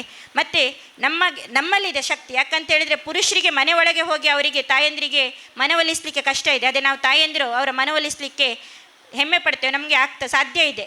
ಯಾಕೆ ಮನೆ ಒಳಗೆ ಹೋದಾಗ ನಾವು ಅವರಿಗೆಲ್ಲ ವಿಷಯವನ್ನು ಮನದಟ್ಟು ಮಾಡ್ಬೋದು. ಯಾಕೆ ನಾವು ಮೋದಿಗೆ ಓಟ್ ಹಾಕಬೇಕು ಅನ್ನೋದು ನಾವಿಲ್ಲಿ ತಿಳ್ಕೊಂಡು ಹೋದದ್ರದ್ದು 1% ಹೇಳಿದರೂ ಸಾಕಾಗ್ತದೆ ತಾಯಂದ್ರ ಮನವೊಲಿಸಿ. ಹಾಗೆ 26ನೇ ತಾರೀಕು ಬೆಳಿಗ್ಗೆ 7 ಗಂಟೆಯ ಒಳಗೆ, ಯಾಕಂದರೆ 26ಕ್ಕೆ ತುಂಬ ಫಂಕ್ಷನ್ ಇದೆ, 7 ಗಂಟೆಯ ಒಳಗೆ ಮತದಾನ ಪ್ರಾರಂಭ ಆಗ್ತದೆ. ನೀವು 7 ಗಂಟೆಗೆ ಕಾದು ಕೂತು ನಾವು ಮತದಾನ ಮಾಡುವುದಲ್ಲದೆ ನಮ್ಮ ಅಕ್ಕಪಕ್ಕದ ತಾಯಂದಿರು ಫಂಕ್ಷನಿಗೆ ಹೋಗುವ ಮುಂಚೆ ಮತದಾನ ಮಾಡಬೇಕು ಅಂತ ಹೇಳಿ ಅವರಲ್ಲಿ ವಿನಂತಿಸಿಕೊಳ್ಬೇಕು. ಯಾಕಂದರೆ 11 ಗಂಟೆ ನಂತರ ಬಿಸಿಲಿರ್ತದೆ, ಕ್ಯೂ ನಿಲ್ಲಿಕ್ಕೆ ಆಗೋದಿಲ್ಲ. ನಮ್ಮಲ್ಲಿ ಯಾರಾದರೂ ಪ್ರಾಯದವರಿದ್ದರೆ ಅವರದ್ದು ಮತದಾನವನ್ನು ನಾವು ಮೊದಲಿಗೆ ಹಾಕಿಸಬೇಕು. ಮೊದಲನೇ ಮಹಿಳೆಯರೇ ನಾವು ಮತದಾನ ಮಾಡಬೇಕು. ಯಾಕಂತ ಹೇಳಿದರೆ ಮೋದಿಜಿಯವರು ನಮ್ಮ ಮೇಲೆ ಭರವಸೆ ಇಟ್ಟಿದ್ದಾರೆ ನಾರಿ ಶಕ್ತಿ ಅಂತ ಹೇಳಿ. ಹಾಗೆ ನಾವೆಲ್ಲರೂ ತಾಯಂದಿರು ಮೊದಲು ಮೋದಿಗೆ ಆಶೀರ್ವಾದ ಮಾಡಬೇಕು. ನಮ್ಮ ಅಭ್ಯರ್ಥಿ ಕೋಟ ಶ್ರೀನಿವಾಸ್ ಪೂಜಾರಿಗೆ ಮತದಾನ ಮಾಡಬೇಕು. ಹಾಗಾಗಿ ನಾಡ್ದು ಜೂನ್ 4ನೇ ತಾರೀಕಿಗೆ ವಿಜಯೋತ್ಸವ ಆಚರಣೆ ಮಾಡಬೇಕು ಅಂತ ಹೇಳಿ ನಿಮ್ಮೆಲ್ಲರಲ್ಲಿ ವಿನಂತಿಸಿಕೊಳ್ಳುತ್ತಾ ನನ್ನ ಮಾತನ್ನು ಮುಗಿಸ್ತೀನಿ. ಸಭೆ ಅಂಚೆನೆ ವೇದಿಕೆಡಿತ್ತಿನ ಮಹಿಳಾ ವಿಭಾಗದ ಮಾತಾ ಪದಾಧಿಕಾರಿಲೆ ಅಂಚೆನೆ ಮೂಲು ಎದುರಿಡಿತ್ತಿನ ಎನ್ನ ಅಕ್ಕ ನಕಲೆ ಅಮ್ಮ ನಕಲೆ ಅಂಚೆನೆ ತಂಗಡಿಯರ್ಲೆ. ಈ ಸಾರಿ ನಮ್ಮ ವಿಸ್ತಾರವಾದ್ದಲ ಓಟು ಗಾತ್ರ ಇದ್ದಲ ಭಾಷಣ ಕೊರಡುಂದಿಜ್ಜಿ ದಯಪಂಡ ನಿಕುಲು ನಮ್ಮ ಕರಾವಳಿದ ಮಹಿಳೆಯರು ಸ್ವಾಭಿಮಾನಿಲುಂದು ನಿಕುಲು ಏಪ ಬೋರ್ಡ್ ಅದಾಗ ನಿಕುಲು ತೋಜಪಾದಿ ನಕುಲು ದಯಪಂಡ ಪೋಯಿನ ಓಟುಡ್ಲ ನಿಕುಲು ವಾ ಬಿಟ್ಟಿ ಭಾಗ್ಯದಂಚ ಆಸೆಲ್ಲ ತೂವಂದ BJP ನಮ್ಮ ಉಡುಪಿ ಜಿಲ್ಲೆ ಬೊಕ್ಕ ದಕ್ಷಿಣ ಕನ್ನಡ ಗೆಂದ ಕೊಡ್ತಾರೆ. ಅಂಚಾದಿಪ್ಪನಾಗ ನಿಕುಲು ಸ್ವಾಭಿಮಾನಿಲು ನಿಕುಲು ವಾ ಧರ್ಮದ ಅಥವಾ ಫ್ರೀತ ವಿಷಯ ನೆತ್ತ ಪೂಪನಕುಲತ್ತು ನಮ್ಮ ಕೈಕಾರ ಸರಿ ಇತ್ತನ ಬೆನ್ ತಿನ್ಪನಕುಲಿ ನಮ್ಮ ಮರ ಕರಾವಳಿದ ಕುಲು ಅಂಚಾದಿಪ್ಪನಾಗ ಆ ವಿಷಯ ನಿಕಲೆ ಪನೋಡಂದುಜ್ಜಿ ಇನ್ನಿತ್ತ ವಿಚಾರ ಇನಿ ನಮ್ಮ BJPಗೆ ಏನಕ್ಕೆ ಓಟ್ ಪಾಡೋಡು ಬಂಡ ನಿಕಲೆ ಪೂರಕಲೇ ಗೊತ್ತುಂಡು. ಇನಿ ನಮ್ಮ ಯುವ ಪೀಳಿಗೆದ ರಕ್ಷಣೆ ಮಲ್ಪೊಡೊಂದು ಪಣದ ಅಂಡ ನಂಗೆ ಮೋದಿ ಅನಿವಾರ್ಯ ಇನ್ನು ಏನಲ್ಲೇ ಪಾಕಲ್ನ ಬಿಟ್ಟಿ ಭಾಗ್ಯ ಏನಾಕಲ್ನ ಧರ್ಮದ ಅವು ಪೂರ ಹಾಕಲ್ನ ಆಶ್ವಾಸನೆಪ್ಪು ಅವು ಬರೀಕದಿದ್ದು ನಮ್ಮನ ಭವಿಷ್ಯ ನಿರ್ಧಾರ ಮಲ್ಪನ ಒಂದು ಚುನಾವಣೆ, ನಮ್ಮನ ಯುವ ಪೀಳಿಗೆದ ಭವಿಷ್ಯ ನಿರ್ಧಾರ ಮಲ್ಪನಂಚಿನ ಚುನಾವಣೆ ಐಕಾತ್ರ ನಮ್ಮ ಐಕ್ ವೈಕಲ ತರೆ ಕೊರಂದ ಈ ಸರಿ ನಮ್ಮ ಮೋದಿನ ಗೆಂದವನ ಮಾತೆರ್ನ ನಮ್ಮ ಕೆಲಸ ಅಂಚೆನೆ ಈ ಸರಿತ ಚುನಾವಣೆ ಒಂದು ವಿಶೇಷವಾಯಿನ ಚುನಾವಣೆ ಮರಣಿದ ಗೊತ್ತಿಪ್ಪು ನಿಖಲೆಗೆ ಹುಬ್ಳಿಡಾಯಿನ ಅಂಚೆನೆ ನಮ್ಮ ಬ್ಯಾಂಗ್ಳೂರೋಡು ಜೈ ಶ್ರೀರಾಮ್ ಪನ್ಯಾಕಲೆಗೆಲ್ಲ ಪೆಟ್ಟಬಾಡ್ದೇರು ಅಂಚೆನೆ ಒಂಜಿ ಓಲ ಒಂಜಿ ಅಂಗಡಿದೊಲ ಹಿಡ್ದು ದೇವರನ ಭಜನೆ ಕೇನೊಂದಿತ್ತೇವರಿ ಆಯನ ಪಿದೆ ಒಯ್ತು ಹಾಕಿದೇರು ಒಂದು ಪುರ ಪರಿಸ್ಥಿತಿ ತೂನಾಗ ನಮ್ಮ ಓಲ ಮೊಘಲ್ ಸಾಮ್ರಾಜ್ಯದ ಆಳ್ವಿಕೆಡುಲ್ಲಂದು ಎನ್ನೊಂದುಲ್ಲ ಅಂಚಿನ ಸಾಮ್ರಾಜ್ಯ ನಂಗೆ ಬುಡ್ಚಿ ನಮ್ಮನ ಹಿಂದುಲ್ನ ಭವಿಷ್ಯ ಒರಿಯೋಡಾಂಡ ನಂಗೆ ಮೋದಿ ಅನಿವಾರ್ಯ ಪನೊಂದು ಯಾನ್ ಎನ್ನ ರಡ್ಡು ಪಾತೆರ ಮುಗಿಪೆ. ಜೈ ಹಿಂದ್, ಜೈ ಶ್ರೀರಾಮ್. ನಮಸ್ತೆ. ಇಂದಿನ ಮಹಿಳಾ ಮೋರ್ಚಾದ ಕಾರ್ಯಕರ್ತರ ಸಮಾವೇಶದ ವೇದಿಕೆಯಲ್ಲಿರುವಂಥ ಕಾರ್ಕಳ ಮಂಡಲದ ಅಧ್ಯಕ್ಷರಾದ ನವೀನ್ ನಾಯ್ಕ ಇವರಿಗೂ ಹೃತ್ಪೂರ್ವಕ ಧನ್ಯವಾದಗಳು. ಹಾಗೂ ನಮ್ಮ ಹೆಮ್ಮೆಯ ಶಾಸಕರು ಹಾಗೂ ರಾಜ್ಯ ಕಾರ್ಯದರ್ಶಿ ಶ್ರೀ ವಿ ಸುನೀಲ್ ಕುಮಾರ್ ಅವರಿಗೂ ಹೃತ್ಪೂರ್ವಕ ಧನ್ಯವಾದಗಳು. ಹಾಗೂ ಜಿಲ್ಲಾ ಮಹಿಳಾ ಮೋರ್ಚಾದ ಅಧ್ಯಕ್ಷರು ಸಂಧ್ಯಾ ರಮೇಶ್ ಇವರಿಗೂ ಹೃತ್ಪೂರ್ವಕ ಧನ್ಯವಾದಗಳು. ಹಾಗೂ ಕಾರ್ಕಳ ಮಹಿಳಾ ಮಂಡಲ ಮೋರ್ಚಾದ ವಿನಯ್ ಡಿ ಬಂಗೇರ ಇವರಿಗೂ ಹೃತ್ಪೂರ್ವಕ ಧನ್ಯವಾದಗಳು. ಹಾಗೂ ಕಾರ್ಕಳ ಚುನಾವಣಾ ಪ್ರಭಾರಿ ಶ್ಯಾಮಲಾ ಕುಂದರ್ ಇವರಿಗೂ ಹೃತ್ಪೂರ್ವಕ ಧನ್ಯವಾದಗಳು. ಹಾಗೂ ವೇದಿಕೆಯಲ್ಲಿರುವಂಥ ಎಲ್ಲ ಗಣ್ಯರಿಗೂ ಹೃತ್ಪೂರ್ವಕ ಧನ್ಯವಾದಗಳು. ಹಾಗೂ ಪುರಸಭೆಯ ಸದಸ್ಯರು ಹಾಗೂ ಗ್ರಾಮ ಪಂಚಾಯತಿ ಸದಸ್ಯರಿಗೂ ಹೃತ್ಪೂರ್ವಕ ಧನ್ಯವಾದಗಳು.